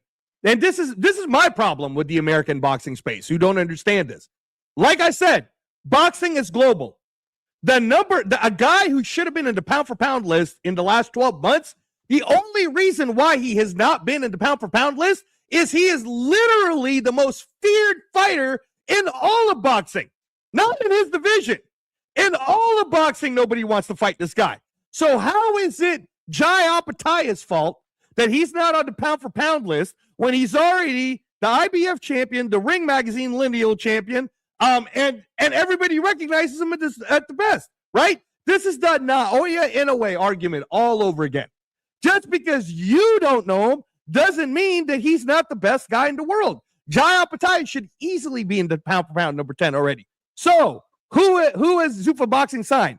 Jai Opetaya alone just opened up the door for everyone else, like VERGIL ORTIZ and everyone who's not satisfied with their current contract. But let me add this too, Clay. The biggest market for combat sports in Australia, unfortunately, guys, it isn't boxing. It's the UFC. They've had several Australian UFC champions. They had Ronda Rousey and Holly Holm, a women's MMA fight, like in front of 40,000 people in Sydney, I think, at that time, right? They're already so past it that the current 145-pound Australian champion, Alexander Volkanovski, this week is already totally talking up Jai Opetaia, which opens up Jai Opetaia to a whole nother market. And if you guys don't know who Jai Opetaia is, man, shame on you, because he literally is the Mike Tyson of 2026 boxing. That guy, and one last thing, Clay, I'm a little upset at Ring Magazine that Jai Opetaia, who had 3 amazing knockouts, who sent 3 people to the hospital. The last guy in December, he broke dude's neck, and they had to put that guy in a coma before they had to wake him up. How did he not get knockout of the year, bro? Or even nominated for a knockout of the year? I don't understand. But anyways, go ahead, Clay. Yeah, it's about notoriety, and like Virgil Wimberly saying, he said he's not a big name, but he's not a big name because he's not talented or because he ain't the best in his space. He's not a big name because he has been marketed correctly. You know what I mean? That's all it is. That's why. But you know, like I said, it's convenient right now to say name one big guy they've signed. I mean, why sign now anyway? If I'm a big name, I'm not signing to you right now. I'm gonna make you show me. And I'll see you when I see you. And that's fair. That's part of the game, man. It's one step at a time, and we'll see we'll see what direction it ends up going in. But you know, I mean, you can choose to be optimistic about it, or you can choose to be pessimistic about it. Either way, we're both sitting on the outside watching it happen. And in hindsight, it'll be a way clearer interpretation of what this was all about than foresight could ever offer us. So, guys, I want to continue to move it. We're an hour and a half into this, and we haven't even talked about the thumbnail, right? Yeah. I wanted to speak on there's other things I want to speak on, but I want to get onto the thumbnail about Andy Cruz and the Raymond Muratalla card. And, you know, obviously Andy Cruz. Now, I don't know if you guys have heard, but from my understanding, do you guys have any different understanding as far as how the WBA decided to move forward with Gervonta Tank Davis at this point? Like, he is no longer the champion, right? Like, he's either in recess or suspended at this point, right? Or is it still in the air? I heard they're deciding that they're going to put them in recess. We covered the, you know, the funny thing to me, Clay, is we did a show last week, Thursday, and everything that we said on that show became true on Friday. Right? Like it was almost like they were listening to our show. Hey, WBA, shame on you. At the very least, can you make Gervonta a recess? And at worst, man, take him out, right? And sure, the very next day, they're like, you know what? We were listening to ATP Combat Media, and they're right. You know, right? You know, and you know, if he is in recess, fine, whatever. I don't care because he's not fighting anytime soon, bro. So who cares? Floyd Schofield, who we started the show with you showing that picture, he's begging for someone to pay for him to get a WBA title shot, right? Please, someone give me whatever money you can give me so I can get a belt. And at the end of the day, man, it's all about fighter opportunities. The WBA being vacant at 135 would actually help the space. Maybe that's another way for Shakur to want to come back to 135. Again, I disagree on the notion. I know we're going to have more of this talk next week, but if, or as I like to say, Ray, when Shakur Stevenson beats Teofimo Lopez, I really don't think he's going to go back to 135. I think he's going to look for whatever the biggest fight offer is that he can get. Whether it's Connor Bent, it doesn't matter. Whoever the Godzilla can give him an offer. Dalton Smith, right? Whoever the biggest fight offer is, whoever the biggest money offer is, that's where Shakur is going to move. But if there's a way for him to come back down and say, well, I am the 135 WBC champ, and I know, Javier Herrera just got the interim, but hold on, young 23-year-old. I'm not done here yet. Right. I'm gonna go get the WBA. And I remember you, Floyd Schofield. I remember you getting sick or whatever it is that you were. I'll offer you this. Take it or leave it deal. Take it or leave it. I'll offer you this. You're the #1 mandatory, but I'm the champ. So you can come get some of me now in 2026. Boom, Shakur gets the WBA, WBC. Now look who's looming, Clay. Right? Abdullah Mason, bro. And that would be a dream, dude. Or even if Andy, like let's say it's not Abdullah yet, but let's say Andy Cruz beats Muratalla this week, which is 50-50. I don't know who's going to win that one. Andy Cruz wins it. That's another chance for Shakur Stevenson to beat a gold medalist, right? To avenge his brother, Keyshawn Davis, right? And now you're looking at Shakur Stevenson one belt away from undisputed. You know how big the Abdullah Mason versus Shakur Stevenson would be going into 2027? Oh, my God. It would be huge, dude. So, like I said, man, thank you, WBA, for listening to the show and doing the right thing. Shout out to HLD who said it, and that's what I was saying, right? He says WBA President Gilberto Mendoza did not say that Tank is now plays as champion recess, but that the board will be discussing it. Everyone is running with the narrative. I'm not running with the narrative. That's literally what I'm saying. I'm saying that what I'm hearing is, and I'm asking, like, I'm hearing that he's either a champion in recess or he's been stripped, that the WBA is making a decision on this. So if they haven't made the decision yet, that's okay. I'm confident, to be honest with you, at this point, that they are going to make the decision if they haven't done it yet. I don't think they have too much of a choice. I think this Tank Davis situation is escalated into a crazy situation. I think for this man to not have turned himself in yet makes him a legitimate fugitive at this point. Like, legitimately, this man is a fugitive at this point. And I find it hard to believe that he's going to have time to defend that title with what he's probably going to be dealing with, because I think he's going to have a hard enough time getting bail set for him, no less setting up a fight. You know what I'm saying? Because he's got the U.S. Marshals looking for him that way. So, you know, if he's not, we'll see what happens, right? But from what I can tell, that's what it looks like is heading down the road. You know what I'm saying? Or maybe they're waiting for the last resort. Whatever it is, it opens up the conversation at 135. But this fight right here, Andy Cruz. Let's answer that. I'm sorry. Let's answer that question real quick. I didn't even do that. Did I do that? Yeah, you did. I didn't mean to. Yeah. Sorry. What's all good? Go ahead. What's all right? What'd that say right there? Right here. What's it say?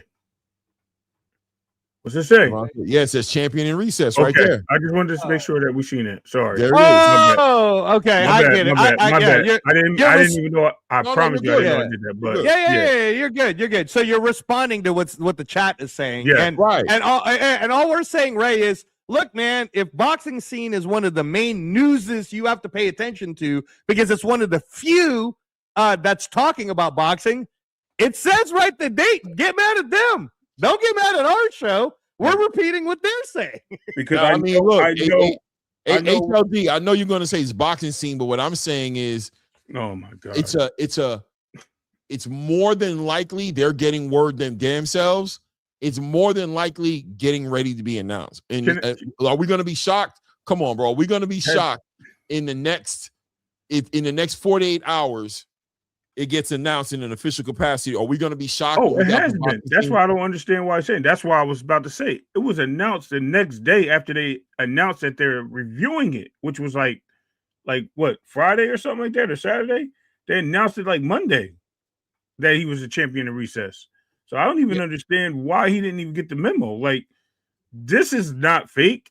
I can go to Boxing News. I can go probably to any source in Google. I can do whatever I want and find the information that says he's a championship and reset. Look. HL, bro. I don't know, man. You're gonna have to take this one on the chin, buddy. Yo, you know ProBox is a legitimate source to me. And once they made the acquisition to buy Boxing Scene, I'm going with it. So it is what it is, bro. I mean, here it is right here. Here it is right here. So maybe everybody's is on Box the Live, exactly. That's Box Live. You see it, HL? Sorry, bro. You might have to bite this one, bro. I don't know what you want to say, bro. It says it right there. What do you see it says? You want me to make it bigger? You can't see it? You know what it is? You know what it is? You know what it is? Open your eyes, man. Open your eyes. That says vacant. That says vacant, brother. You know what I'm saying? I mean, look, again, talking about the space because I know we want to talk about Muratalla and Cruz. You know, at the end of the day, this is good for boxing. Thank you for doing the right thing. And and yeah, man, I'm excited. I'm excited, Clay. I wish you and Ray were here in Vegas, bro, because the public lands, the event this week, dude, for fight week, we got Raymond Muratalla versus Andy Cruz at the Fontainebleau. We got Zuffa Boxing 1, Zuffa 1 starting at the Meta Apex on Friday.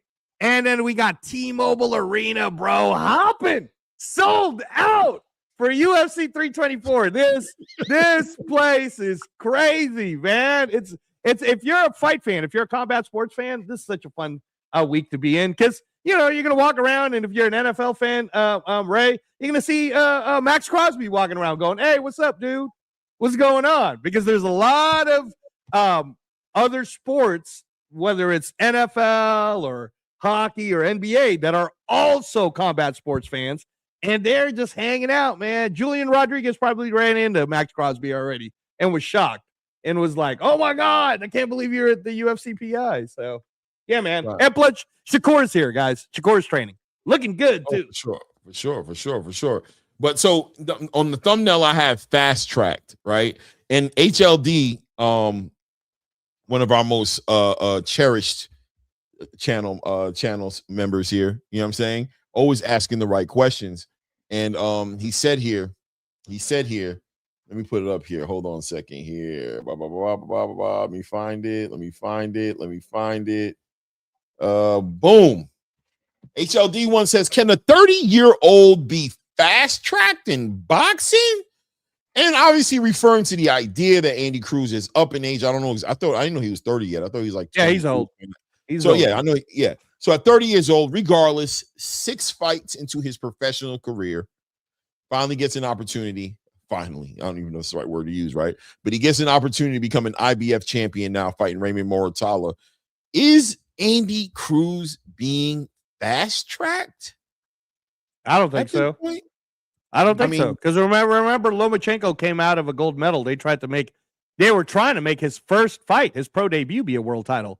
It didn't work out, and then the Salcido thing happened, and then he finally got to fight Gary Russell Jr., right? But at the end of the day, what was that? Was his third fight, Ray? I think it was his third fight, right? Second fight. I thought Omar Salcido was the second fight, and then it was Gary Russell's the third fight. Anyway, Gary Russell, yes. Gary Russell was the third fight. Yeah. I'm sorry. So, but the fact that, if anything, the fact that Andy Cruz, it's taking his 7th fight to get a shot at the world title, I think it took a little long, Clay.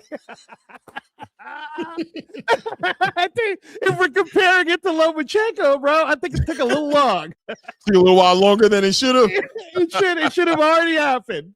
Wow. But no, truthfully speaking, I think, again, this is why I'm excited about this fight. And I already told you and Ray, I wish I could go to that fight, but I have to watch, the UFC 324 because of what I got to do the next day. But having said that, man, if I could be there live, I would totally be there live, because rarely do we see a world championship fight and where we have 2 undefeated fighters. Muratalla, to me, is such an interesting champion, because this would be his coronation, guys. If he beats Andy Cruz, let us not forget that Keyshawn Davis lost the kid. You know what I'm saying? Like, the narratives for Muratalla could be easy. He could be like, oh, I know I'm the best 135 pounder. Oh, and Shakur better stay away from 135. Like, this could be so good for Muratalla, which, by the way, should also solidify Robert Garcia as trainer of the year. If he does win. Well, I mean, can't solidify it because it's the beginning of a new year. I know, but I'm just saying, if he doesn't get the award, I'm gonna be like, that's just wrong. I don't know how he didn't get that early, bro. There's a lot of time, man. I mean, that's another part of this fight. I'm talking about for 2025. Is what I was saying. This fight can't count for 2025. It's over. Yeah, hold on, time out. No. Hold on, time out. But Ray, like in the NFL, where technically you don't see who the MVP is until like right before the Super Bowl because they use it as a part of the fight week. But like Drake May's looking like an MVP to me, bro. So and he should be a candidate. So that's all I'm trying to say is I hear you, but that don't work over here. That's that'll be in his 2026 box. You know what I mean? But look, Robert Garcia doesn't have a hard time. He's a very super active trainer. A lot of big stars that he working with, the Bams and the Virgils and things of that nature. So he'll be there. This will be something he can put on a feather he can put in his hat if he's able to pull this off for sure. But another this I like, boxing's a team sport to me. I don't care what nobody says. I just don't care. That's how I feel about it. You know what I mean? Yeah. So I think as well as Raymond Muratalla competing against Andy Cruz, I think we have another competition in here, which is for Trainer of the Year accolades. We got BOZY ENNIS competing against Robert Garcia, and BOZY ENNIS' system being under question by me, at least. I think Ray's also questioned a little bit as far as it being, as far as it translating in being a universal system that works with any fighter. I think the BOZY ENNIS system is for a specific kind of fighter, not just for any fighter. And I question if that system is working effectively for Andy Cruz at this point. And I think that's going to be a big litmus test for him on Saturday, right? And obviously Robert Garcia has been working with Raymond Muratalla as long as he's been working with him, so they have an understanding. Raymond Muratalla speaking about going to 140 after this fight, win, lose, or draw. How do you guys feel about that? And what kind of effect does that have on a Raymond Muratalla going into a fight with an Andy Cruz with a mind state of no matter what happens at the end of this fight, here's what I'm getting ready to do? Well, it speaks to an excuse, a built-in excuse. So if he does lose, he can say that, it was hard for him to make the weight, whatever the case may be. That's number one. That's in my opinion, how he presented to the public. The other thing is it speaks to him saying that he's well overdue for a 140 division, if not a 147 division, because Raymond Muratalla looked like he's been struggling at the weight for quite some time. You can tell he has, because if you look at his fight records, right, he fought 2024, 2025 once, right? So it seems that he's been put off a little bit. He did fight twice in 2024. Let me be clear. I'm just saying, 2025. He fought twice in 2025. No, he didn't. He only had one fight. Yes, he did. I know, because in 2025 he was here at the Cosmo. He fought against Omar Salcido Gomez. Remember? He was on the undercard of he was on the undercard. If I'm not mistaken, dude, I might be. Or you know what? Oh, no. Yeah. Oh, my bad. You're talking about Muratalla. My bad. Yes, Raymond. My bad. Yeah, Raymond Muratalla. My bad. Correct. Okay. Yeah, so with him only having that one fight, I think that last fight with Jesus Campos, he was already struggling with weight, I think, right? That was before he got the IBF or whatever. Right. And he struggled with weight in that fight. Then he went and fought for the IBF where he made weight, and now he's making his first title defense. And it basically took him a whole year. So that right there is saying, like, yo, this guy may be having weight issues. He may be coming in here, and if he's in that rehydration clause, this is a built-in excuse for him to say, look, man, I tried. I had to make a defense of my title, which he could have just dropped and maybe leveraged it to move up to fight Richardson Hitchens, who's literally ducking everybody. No, I'm kidding. I'm joking. But anyway, he could have used that to leverage that. But at the same time, we know where this guy is standing, and it's deep waters for Raymond Muratalla. So yes, he's going to make the move regardless. I see this as him looking at the division up there, moving on as well. He's seeing guys move up to 47. So he's looking to go where it's promised. You know what I mean? He has the opportunity to make good fights. He doesn't have to fight he could deal with Shakur up there. He could deal with Shakur. Shakur can go back to 135. He deals with the Antoine Russells and all these guys. But it looks like he's making the decision to move forward with his career, which is okay. I have no problem with him doing it. Win, lose, or draw. Yeah. Yeah. No, Mm-hmm. yeah, no. If he wants to move up, I mean, look, man. Why would I? Muratalla, who's undefeated, has the right to say whatever he wants, but I just watched Keyshawn Davis talking about being a businessman, and you know what I'm saying? And he's moving everywhere. He's like, you know what? I can fight Connor Bit. I can move up. Mm-hmm. I'll fight, and to me, I like it. I like that Keyshawn does that because the Keyshawn, he's looking at big picture for him. He's a businessman. He's like, I will fight who the people will want me to fight. I think with Muratalla, he's still a little bit, unfortunately for himself, he's a little bit stuck to this system of, well, I'm gonna fight, Andy Cruz. Correct me, Clay. Who is Muratalla's actual signed to promoter?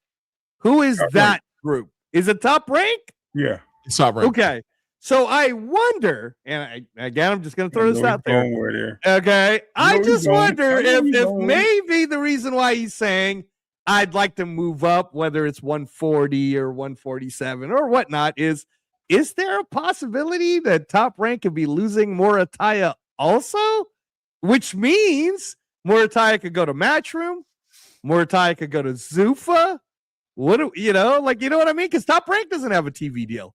So, Yeah, I think anything is a possibility, but I think in reality, he's probably going to try to go up to 140 and compete inside that space, like where it's at right now. If he runs into some kind of like issues with making some big fights or getting some opportunities, then yeah, anything is on the table with him. But I got a question, Reyes, to you as far as how is Raymond Muratalla dialed in for this fight? If he's already looking at a future without 135, does he give a damn about this fight? Does this fight? Oh no, he gives a damn. Yeah, no, he gives a damn. Anybody who's, you have to remember that from a fighter mentality, the way they think, and as young as Muratalla is, bro, undefeated is undefeated. And trust me, man, like when you're the world champion and you're undefeated, that owe to you, it could be the difference between you continuing your career and being great, or you completely being like look what happened to Jared Anderson. Jared Anderson's a classic example of only lost the one time, and where the hell is he now? And the last time we saw him fight, he didn't even look like he wanted to fight anymore, right? This is a world title fight. This is the biggest stage of his career. Yeah, he's dialed in big time. He's looking to upset Andy Cruz. But to Ray's point also, if he does beat Andy Cruz, he beat the gold medalist that Keyshawn has been trying to chase, or you know what I'm saying? So if he moves up to 140, one of his fights could easily be, hey, Keyshawn, I saw you just beat Jaime Jermaine Ortiz. I'll take you at 140. I'll take you at 140 right now, bro. In fact, I'll take you at 140 right now for the vacant belt Shakur just left. Or I'll take you at 140 right now for the interim WBO, since Shakur isn't sure what he wants to do yet, right? But and that would be a great fight if Muratalla could beat Andy Cruz. So we shall see, sir. But he's dialed in, Clay. He's dialed in. For sure. It's actually funny because he was one of the only fighters that was willing to fight Shakur when he was a WBC number one guy. Before the champion. I mean, he was the interim. Oh, right. And a lot of people weren't willing to fight him, which I never understood why Bob Arum never allowed that fight to happen, being they were on the same side of the street. That was just odd to me. And when most people were sitting there saying no, Pitbull, Cruz, I'm trying to think, there was a few others that just said no. Cowboy, almost said Sam Dalton. I don't know who that is, but, but I just mixed two people up. But no, the Cowboy wouldn't fight him. There were a few guys there that were just like, no. So it says a lot. Even Devin Haney just looking for the right paycheck to give him a shot at undisputed. So this is a lot of no's on his chessboard. And Raymond Muratalla was screaming, call me, put me in the ring with you. Let's make it happen. Even when he got the title, he still was trying to get that fight because I think he was number 1 or number 2 at the time in the WBC. And it just never happened. So this may be opportunity, like you just said, if he win, lose, or draw, or hopefully win.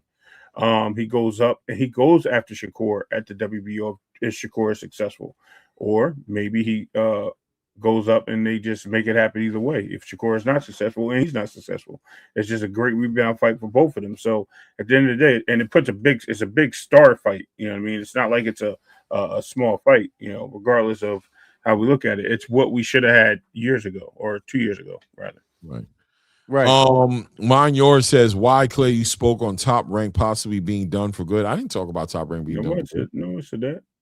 Maybe did you say that at the Boxing Voice? Maybe no. I said it looks like Top Rank is shutting down right now, and Clay would said there's a lot of promotional companies. Actually, we didn't even say the name. We just said promoter. I said promotional companies, and Clay said looks like promoters. A lot of them may be looking weird. I don't know how he put it. I'm not going to put words in his mouth, but Clay didn't say Top Rank was done. I meant the Top Rank, and Angelo co-signed it. No, and to the response to that is exactly what Shelton put on the chat. What network is Zaya's Baru Unification Fight Showdown? Right. Is it on Tubi? He doesn't even know that it's on Tubi. Facebook video. We're so close to it, and still that's crazy. On the undercard of this Andy Cruz Raymond Muratalla fight card is pretty decent as well. We got Khalil Cole. We got a light heavyweight fight going on between Khalil Cole and Jesse Hart.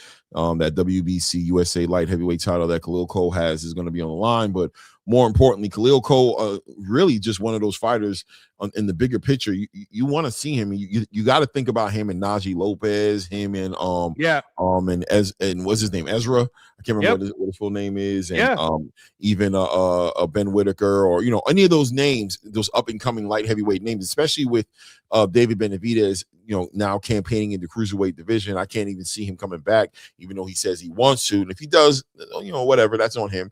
But still, Dimitri Bivol and Better Biev are on their way out the door, right? They're fighting their last couple of fights, whatever that looks like, and then ultimately you got to anticipate that there's going to be opportunities for some light heavyweights to make some moves. Khalil Cole being one of those fighters, I always put in that conversation. Where do you guys rate Khalil? Yeah, no, I like Khalil, and he's fighting Jesse Hart, so co-main event is a good spot for him to really, give himself that showcase, right? Like, let me show you how good I could be. He's already 29, and I don't want to make it seem like that's old, but this is like the prime age of his career. So this is kind of a put up or shut up moment for Khalil Cole, which is why he's the co-main event on DAZN. So yeah, man, I'm excited to see it. Yeah, I think Khalil Cole is going to get an opportunity to really show up, but Jesse Hart's not there to lay down. A Philadelphia native, a real good fighter. Khalil Cole coming out of Jersey, so both these guys close to each other, got to be somewhat familiar with each other. And both these guys had a bit of a face off earlier this week, kind of like a digital type of face off, and they seem very, very dialed into the magnitude of this fight. But Jesse Hart coming in here, 31 wins, 3 losses. I mean, this is a test for Khalil Cole in real time. I mean, he had his first test when he fought against Gallegos, right? Took that loss. A TKO, got caught in that fight, but came back and revenged it with his own TKO victory in great fashion. So in all intent purposes, he's back in the game. But this fight right here is going to be his most, I think the most decorated fighter in front of him. Like is this his most difficult test to date, you think, in Jesse Hart? That one's hard for me to say. Maybe Ray would have better take, because the only reason why I would say is it your most difficult fight is that Jesse Hart, to be fair to him, has been inactive for a bit, right? And I'm not saying that take away from his talent, but rust is rust, no matter how you want to look at it. So I don't know how rusty. Like Khalil Cole could go in there and knock him out in the first 3 rounds, and the main reason for that might have been because Jesse Hart was rusty. You know what I'm trying to say? So I don't know if it's his toughest test. What do you think, Ray? I think it will be. I'm actually going to go against that. I'm just thinking you're coming off a highlight of your career, in a revenge win. You can go in there with a lot of filled helium in the brain, right? As they say, you know what I mean? Overconfident. And it could be an immediate shutdown because this guy has been off and this guy still works and trains and does the things he needs to do. It could be a very exciting and tough fight for him. But at the same time, it can also see this being like you're mentioning, a cakewalk. This guy hasn't been active. We don't know what this guy's been doing outside the ring, blah blah blah blah blah, etc. etc. But yeah, either way, it should make for good entertainment due to the fact that we're getting substantially great fighters that have like a really good, I'm trying to use competitive edge towards each other, right? There's going to be something that you're going to see iron sharpen iron here. And I think that's what's going to make for a great fight with them. It doesn't mean that necessarily we're going to get a poor fight or a bad fight. It may take a few rounds before Jesse Hart even starts putting on a show, because he has to get acclimated back to being in the ring. But then again, he may come out on fire, he may gas out, and we might see Khalil taking charge. So we don't know which way this fight's going to go, but it is a tough fight for him. I think this will be the toughest to date. Yes, regardless. Yeah. I think it's a possibility. I think the it's all about Jesse Hart, in my opinion, to make this fight the fight that it could be. It's going to be about him stepping up. Let's remember last year, Jesse Hart was right there. He's getting ready to fight David Benavidez, and that got changed all around. You know, David Benavidez made the David Morrell fight happen, but Jesse Hart is definitely a game opponent. But I agree with you guys. A lot of ring rust there. I am favoring Khalil Cole to win this fight. I don't think that's a big pick. I think most people should be favoring him to win this fight. But another one, a big return of a guy who I always tell you guys, man, this guy, you know, probably could have beaten Vergil Ortiz if he came in better health. Israel Madrimov will be making his return on this fight. They got him a nice tune-up here against what's this guy's name? Luis David Salazar, 20 wins, 1 loss, 32 years old. Really coming up from 147 to 154. But Clay, he does have a win, a knockout win back in April of 2025. So he's, you know, he's tuned up. He's got a little momentum. He's got a little momentum he's coming into the ring with. But Israel Madrimov's return, man. Listen, he's healthy. He took the proper time off. He got ready. What are we expecting from Madrimov, man? Does he make a statement and announce himself back in the 154-pound conversation? Or how does this work out when it's all said and done? Yeah, I really hope so. Madrimov, to me, is one of the most athletic 154-pounders out there. Some people felt like maybe he did enough to beat Terrence Crawford, who we know retired as the best fighter of this era. But say what you want to say, he gave, being sick, bro, with like half his lungs, he gave Vergil Ortiz a hard time, right? So maybe what he needed to do, if we're being honest, is he went from that super tough fight with Kurbanov, wins then goes to Terrence Crawford, then goes to Vergil Ortiz. So he might have needed to take the break. Like, woo, let me get some rest in. Let me get this Uzbek power back in me, you know. Right. So this could end up being one of those highlight reels, and we might be watching Israel Madrimov do his back somersaults in the ring this Saturday. So we'll see, man. We'll see. Yeah. Madrimov gets an opportunity to show out. We'll see what he ends up doing. Yeah, I agree. I think we get the next Triple G, the Triple G Madrimov back in the ring, and I think he shows out with the victory. I like it. And then we got 2 fighters, you know what I'm saying? Harley Medeiros. If you remember Harley Medeiros, he put on a great performance. Up and coming prospect, coming out of Brooklyn, put on a great performance on that last card. And then one of my favorite up and coming prospects in the game right now, I just think he's just checking all the boxes. He'll be fighting in the super welterweight division. Omari Jones returns into the ring again. I think he's going to put on a show, right? It's just a pleasure to watch him do what he does. Yeah, no, and we love him. He's the only medalist from the last Olympics in Paris for the United States of America. Bronze medalist, was in a great division with Nishant Dev, and I'm forgetting all the other guys' names right now, but that division is dope. And a lot of them are in that pro trajectory. They honestly, Clay, they're kind of fast tracking him if you know, because he's already 4-0, but then this is a for real 154 fight that he's doing against an undefeated Jerome Baxter. So I'm not saying Jerome Baxter will beat him, obviously. I'm just saying that we might actually see some rounds off this kid. Well, that's what I'm anticipating. I'm definitely anticipating that. I want to see him get some rounds in, and and I agree with you. They're fast tracking him to a certain degree. Eddie Hearn believes in him, and he's letting him get those big tests, right? Well, how many rounds is this one going to be? Does this show how many rounds? Eight rounds. 8 rounds. It's an 8 rounds. So they're stepping him up. You know what I'm saying? Yep. You know what I mean? They're moving him. They're moving him great, and he's definitely one of the up and coming prospects in my opinion. Super welterweight division too. I mean, this dude's probably going to be a problem at 160. When it's all said and done, 154, and he was 152 in the Olympics. I originally I thought 154, but I'm saying by the time he gets in front of like top 10 competition. Oh yeah. No, for sure. But I could see this kid though when everybody from 154 starts moving away to 160. I can't see Omari Jones because he's just so damn young, Clay.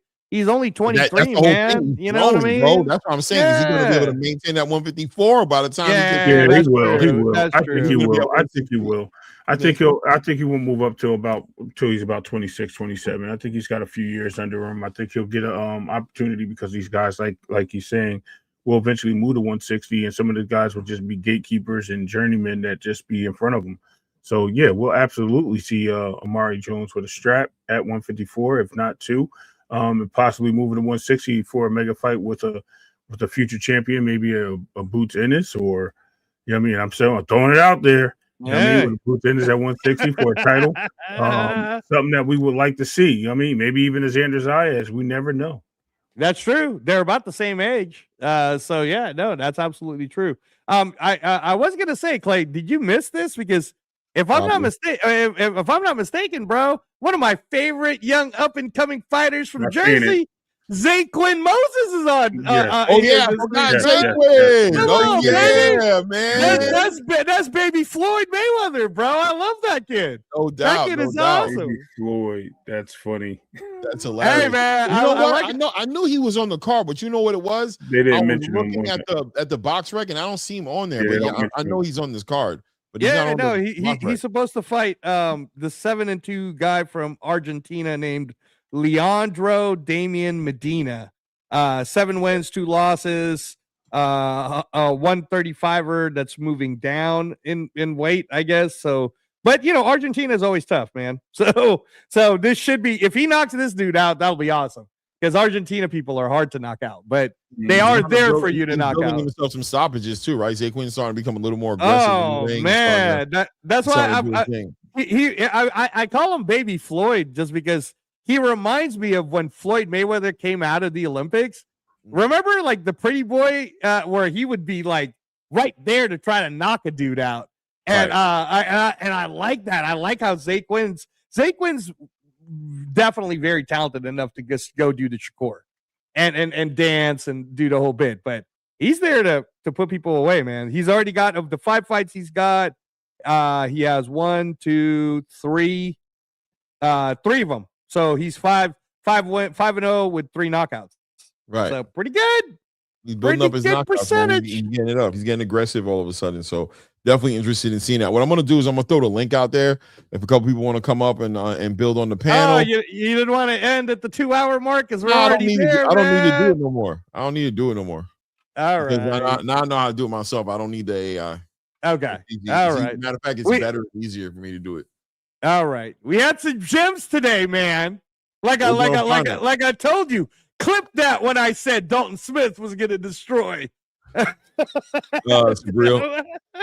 Yeah, man. Yeah. Dalton Smith is definitely in the conversation right now for fighting against the winner between Shakur and Teo too. But also the WBC's activated Alberto Puello's mandatory as well. So looks like more than he's fighting Puello next. But explain to me how that works again, though, because from what I understand, when you win the championship right off the grip, you don't necessarily have to fight your mandatory next because you get a voluntary. Is that different for the WBC? I'm not too sure. I'm not too sure. I just know that they activated the mandatory, but at the same exact time, I think that I don't if he can get a fight with the winner of TEOFIMO, if he can get a unification, that seemed to always be that's what I would Trump think. Thing. You know what I'm saying? Right. So if he's that's his way out of the mandatory next, at least. Well, the other one is the Adam Azim fight. That's why I keep saying that Now you already heard Adam Azim's already trying to run away from Dalton Smith. I don't want to call him like he's running away. He's not running. Come on, but he's in a jet, bro. He's not running. Andrew's been on a fucking run lately, bro. When I'm private conversation, he's been very ruthless and impatient with these fighters, bro. He's not as patient as he used to be, bro. He's very impatient, bro. He's like, Adam Azim is done. Like, damn, bro. He's about to catch a cruise ship, bro. He out of there. He's been impatient. Boxing's had him on the edge, bro. Listen, I'm telling you, he's been a very impatient. Hey, he's sounding like HLD, man. I don't know what's wrong with HLD's another impatient motherfucker. Just impatient, bro. Just ain't got no time for the bullshit. He gonna get right to it. No grace. No grace. To see TEOFIMO backflip. Hey, the reason why he has to fight Puello is because Puello, he had just finished fighting his mandatory. So he had Puello had finished fighting his mandatory, and so he defended his title. He ended up fighting and he had a rematch clause on top of that with Matias. So that's why the WBC said it was only rightful for him to be the immediate mandatory, because he was the mandatory. He had an immediate rematch with Matias. But Turkey stepped in and ahead of the curve and brought in Dalton Smith and announced that he would be next versus Matias. So that's what happened right there. So he gave him that courtesy for that. So that makes sense. Thanks, HLD. Let me just Clay before we go on, and good to see Ryan from the 6 on the chat too. Jump in, guys. Jump in. The StreamYard link is out. But let me clarify with the Adam Azim running away from my guy Dalton Smith. All right, let me just clear. And it's not like I don't like Adam Azim either. I know. That's why I'm like, damn, you all right? All right, hold on. But let me just clarify. The reason why I'm saying that is Hitchens is the guy that Africa seems to be running away from everyone. So it's not going to be too long until the IBF will be vacant at 140, right?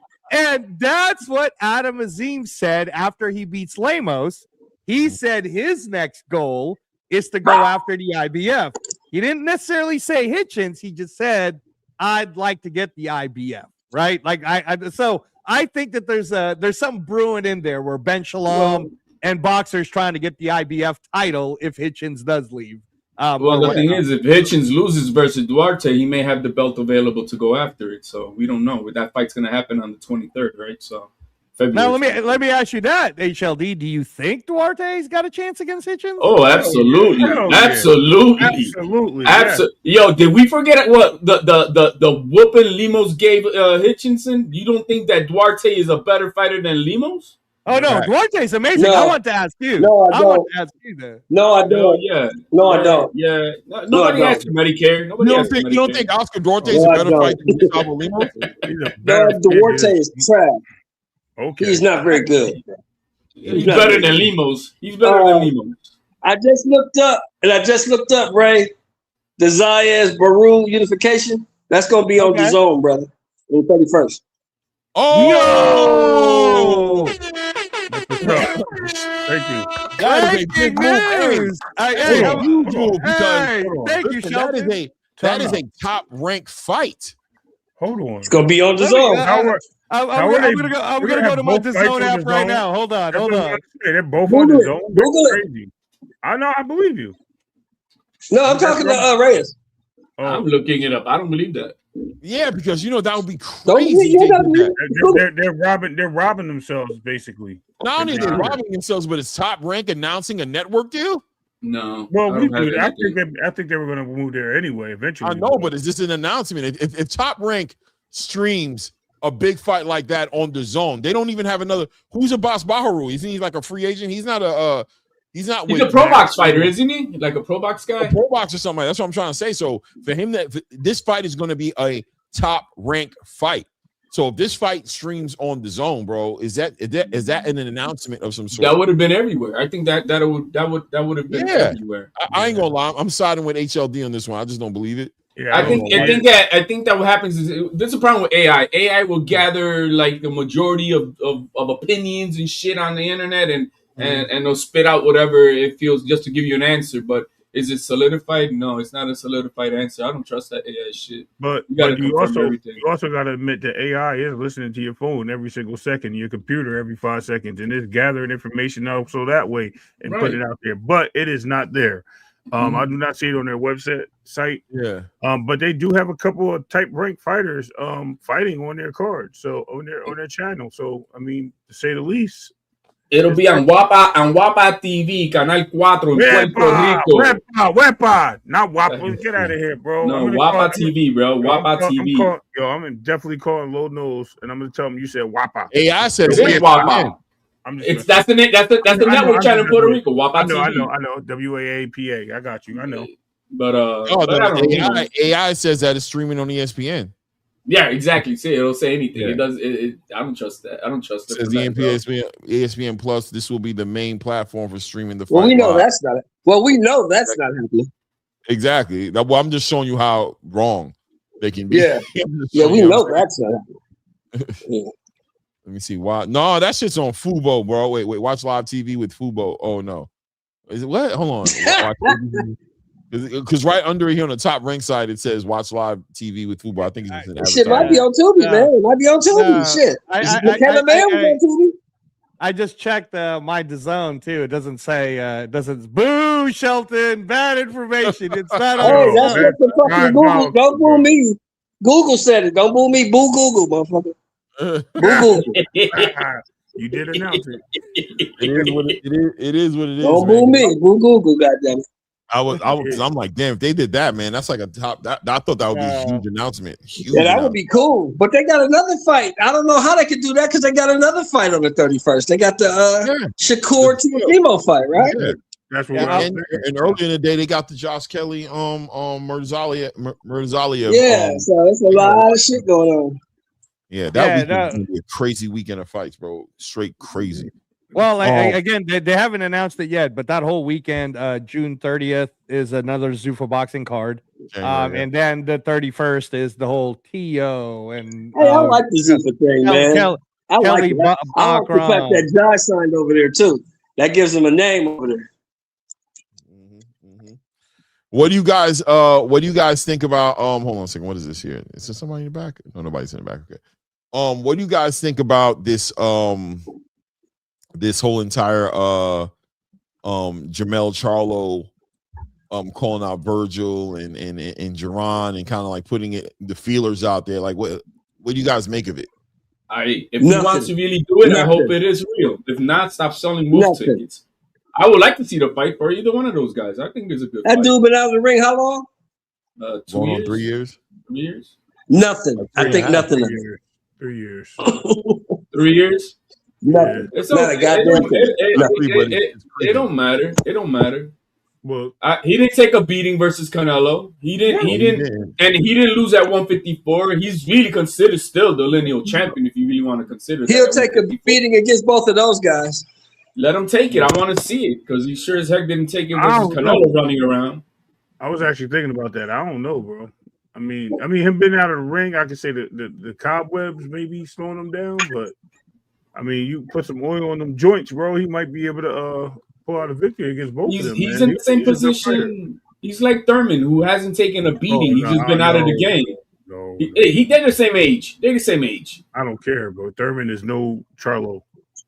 I think Thurman was a better champion than Charlo. Okay. Ooh. I mean, okay. That's my opinion. Then Jermell, listen, I don't know about that. I don't know. Well, you know what? Hold on. Resume wise, you could argue it. It's a very arguable resume. Yes, resume. Because you got to remember, 154 wasn't a power division though. When Thurman was fighting the welterweight, it was a power division. So he beat a lot of those guys. I'll say this. But I'll say this. Go ahead. After that punk ass shit he did against Canelo Alvarez, I don't care if I ever see him again. Wow. Hey, you're not wrong being strong-minded with that. Come on, man. He did. He had the same. He did as He's good. A punk. He did as good as Berlanga, man. They lasted 12 rounds, man. He's soft. He's a fucking girl. At least Berlanga stood up to the dude. He didn't even stand up to the dude. He ran from him. Damn, bro. He's a bitch. Damn. Lord child. Damn. Yo, Lord shit. child, Lord child. Good Listen, man. Lord. Listen, Shows bad. Shows bad. when them OGs in LA tell you something, man, you better believe I it. ain't mad. Nope, I ain't mad. I mean, I'm not a bitch. I never ran from nobody. That's Listen, it. He got to live with that. He got to Got look in the mirror and know he ran from another man. Real Debo on the mic right now. I think I'm still waiting for the Jamel Thurman is- announcement versus Fondora. I'm like, what are we waiting on, man? It ain't gonna happen. probably the money for the It ain't undercard. gonna happen. Them dudes don't even have no dates at your D. I'm waiting. PBC don't even have any dates, bro. I'm waiting for Thurman to be new. You I think got Thurman takes that? if they don't age them out and shit, because it looks like that's what they're trying to do and crap. Like, Did you hear what I said, Quay? These motherfuckers don't even have any dates, bro. They don't even have any dates.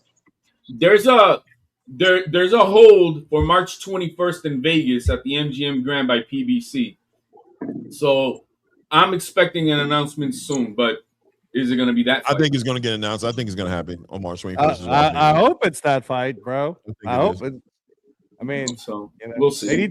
They probably gonna be Manny Pacquiao and damn. What's that boy name? The boy that won the title at 47 when he beat up Garcia. What's that boy name? Oh no, the Rolly fight. No, they can't because Matchroom. Eddie's really like putting the block on that one. He's like, Pacquiao's fighting in February. To my understanding, he's even got that Carmel Moten kid on his undercard for that fight. No, that's Pacquiao. No, that's Pacquiao Jr., bro. That's not real. That's Pacquiao Jr., bro. That's Pacquiao Jr. Yeah.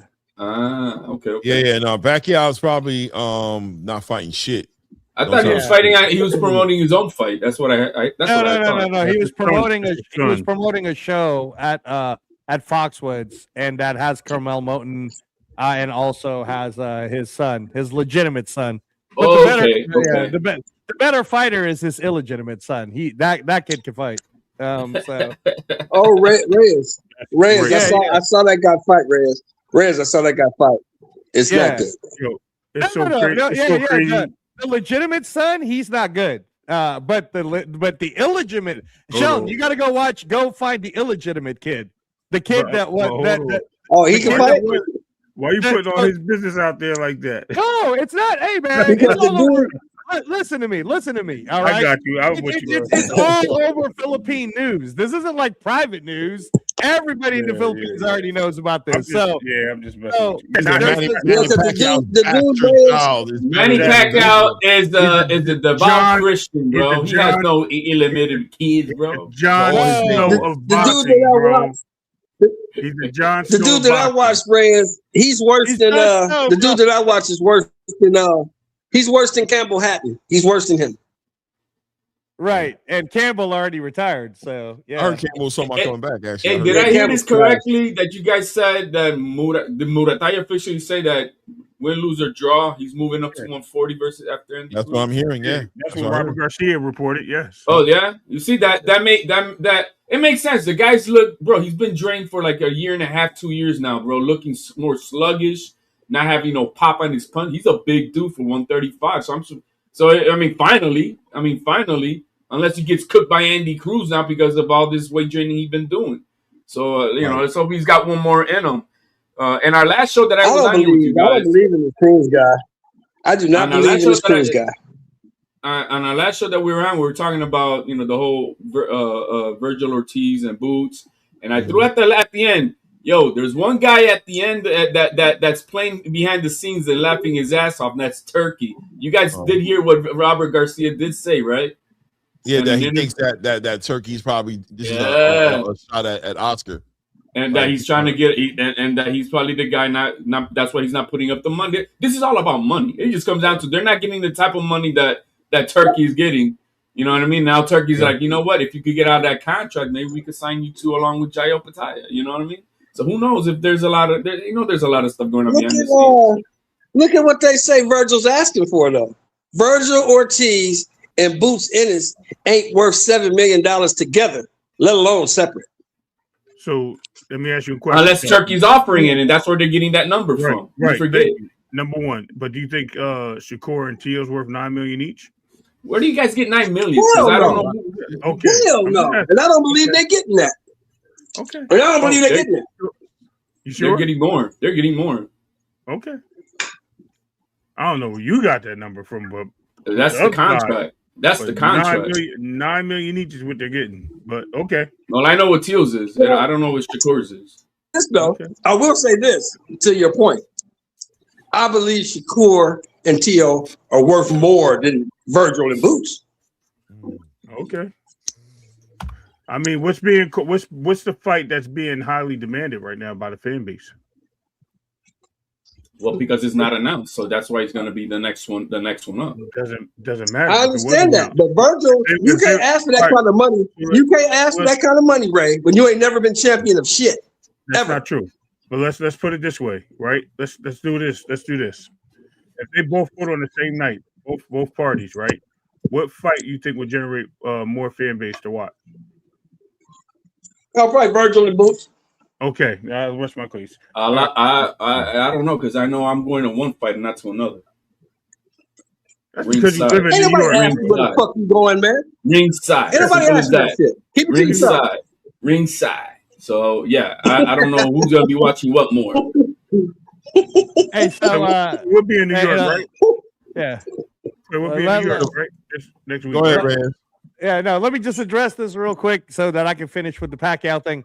So if you guys want to look up Pacquiao's illegitimate son, he originally was going by his mother's name, which is Bacosa. His name is if you look him up on BoxRec, his name is Iman Bacosa. He's 7-0 with 4 knockouts. Iman or Iman? Iman, E-M-A-N. Iman Bacosa. But just recently, like I think as recent as last year, is when Pacquiao finally recognized him. Oh yeah, that is my son. Probably because he's 7-0 with 4 knockouts. I don't know. He looked just like him. Hey, did he really say? Did Pacquiao really? Yeah. He got his last name. Came out. So now he's carrying his dad's name. Now the storyline in the Philippines is basically this is Filipino Creed, bro. Hey, is he older? Is he older than Junior? I don't know, but I know he would whoop on Junior pretty badly. How do you spell it? Iman Bacosa? Yeah, I got it. Like Iman Khalif? Yeah, like Bacosa, B-A. Just put E like an email and then put man, M-A-N. And then you'll have it. Iman. B-A-C-O-S-A. Yeah, you look just like Manny, bro. Ain't no Murray Popovich or Jerry Springer test needed for this one, bro. Hey man, look, listen to me right now. Super boxing might get Iman Bacosa, bro. Yeah. Yo, this is crazy. So is his mom better looking than Pacquiao's wife? Oh, wow. Hey man, with that type of money, you know you're gonna step out the side if she's only finer than what you got. You want wow, HLD. Hey, I'm looking that up. Man, I'm not even commenting on that, bro. I mean, if you want to see his wife, I don't like exposing nobody like that. I'm not hating, bro. Is she fine? She fine, bro. I just want to know the reason why. Hold on. Let me. If you want to go online and Google his mom, you can Google his mom. If I'm about to do that now. You think oh my God! Of course, Ray's gonna sit there and go find her. It came up. Ray's gonna go find her now. It came up when I. Oh shit! He does look like his daddy, huh?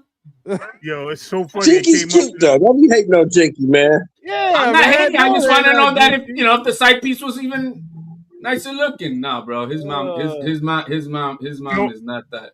Yo, don't say it. Don't say it, bro. Don't say it. Jinky Pacquiao. He said, "Oh, that's some low-hanging fruit right there." Oh man, what happened, man? Hey, Clay. Remember it was a story out, Clay. Remember, Clay, it was a story out that she was gonna leave Manny. You remember that? Yeah, I remember that. Yes. So he's 22. She was gonna leave Manny. How old is you? That's crazy. That's crazy, man. Yeah, what do you guys think about Ryan Garcia and Henry Garcia? coming back together now. What about it? What they do? Training his son. They made it. Like They made Henry it to the Jackson top being like the that. head trainer. That's good. of I his son, Ryan. I think it's worked for them. It's just the bottom line. It's worked for them. It hasn't really worked for them. Well, until they were with Eddie Reynoso, right? He looked like he was in better condition. But this kid is very fragile on the upstairs, and so he needs what he needs. And if that's what he needs, if he needs his daddy, he needs that daddy love and all that. That's what works for him, right? I mean, what can we say? You know, it ain't gonna help him in his fight though. He's still gonna get his ass whooped. But it'll get him to the fight. You know what I mean? And that's what was the last fight that Ryan Garcia's father trained him in for? Anybody even know? Prior to Devin, what was that? I don't know. I thought his dad trained. Who trained him for the Rolly fight? No. What Oscar Duarte? Yeah, Guzman was Guzman was before. I thought it was his dad then. Guzman was before that. Oscar Duarte was Derek James. Before Duarte was it Luke Campbell? Was Luke Campbell was no. He jumped on Eddie Reynoso with that fight. Yeah, Tank was Guzman, and before so it was before him. It would be that I was gonna say Ike Corte. I keep mixing them up. Not Ike Corte. What's the African dude he fought? Oh, Ndango? Nah, not Ndango. The other one, the shorter one. Emmanuel Tago. Thank you, Tago. Yeah, there we go. Man, he's the other shorter African, bro. No, Henry Garcia trained him for that. Was his trainer for that? It don't matter. Yeah, I believe so. Because that's the fight the Luke Campbell was Eddie Reynoso. So after that, it don't matter. Remember, he got kicked out of the camp. Because he took a year and a half. Well, he gonna get his ass out of boxing after that. You're right. He came back with his dad then. Came back with his dad. Or was it for Well, he gonna get his ass whooped by Barrios, and then we'll be done with him. So that's cool. It don't really matter who trains him. Yeah, but Fortuna was after Tago. I mean, before Tago. Yeah, it was after Tago. Yeah, but he went the full 12 rounds with Tago. Barrios is not good, man. He's getting his ass whooped. Barrios gonna whoop his ass. No, he ain't. He may not be good, but he gonna whoop his ass. No, he getting knocked out. I think HLD. I don't know why HLD hating on himself. Hey, Mario Barrios is not that good, man. Simple as that. He's better than Ryan. Ryan's trash. Ryan's got a special attribute that nothing that Barrios has. He has nothing. He has nothing, and that one special attribute is what's going to win him the fight. He's gonna knock him out. Simple as that. He's gonna knock him out. It's very possible that Ryan can knock him out for sure, but I do wonder. When was the last time you were right, HLD? It's been a while. I said you were ugly before you came on the show, and look at him. That insult is there. He said he was ugly. He tells it you ain't parlayed out. Hey, and I got evidence, man. Look at this, presented to you in live and living color. HLD been wrong for a minute, man. He's been wrong the last 3-4 fights. Yo, 3-4 fights. You know what Lowe said, right? Your picture is off, HLD. Never. I'm never wrong. Yeah. Anyway, guys, it's about that time for me, man. It's been a while. It's been going on for about 2.5.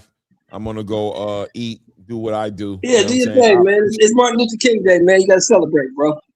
That part, all that stuff. Yeah, you know what I mean? I'm gonna go ahead and do that. I'm about to go sit in the front of the bus right now. See?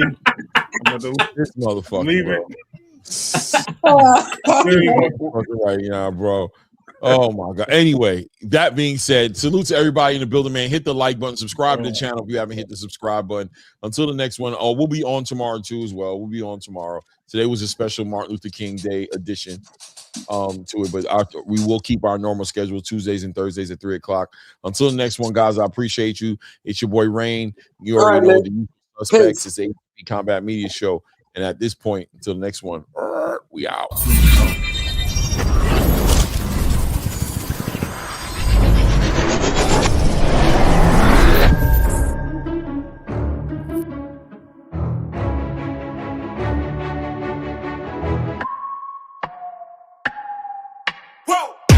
Who knew I would make it this far? They hated, they never believed me.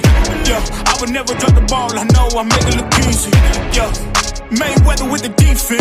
I don't care what a critic got to say. I got him picked lifting up the pieces.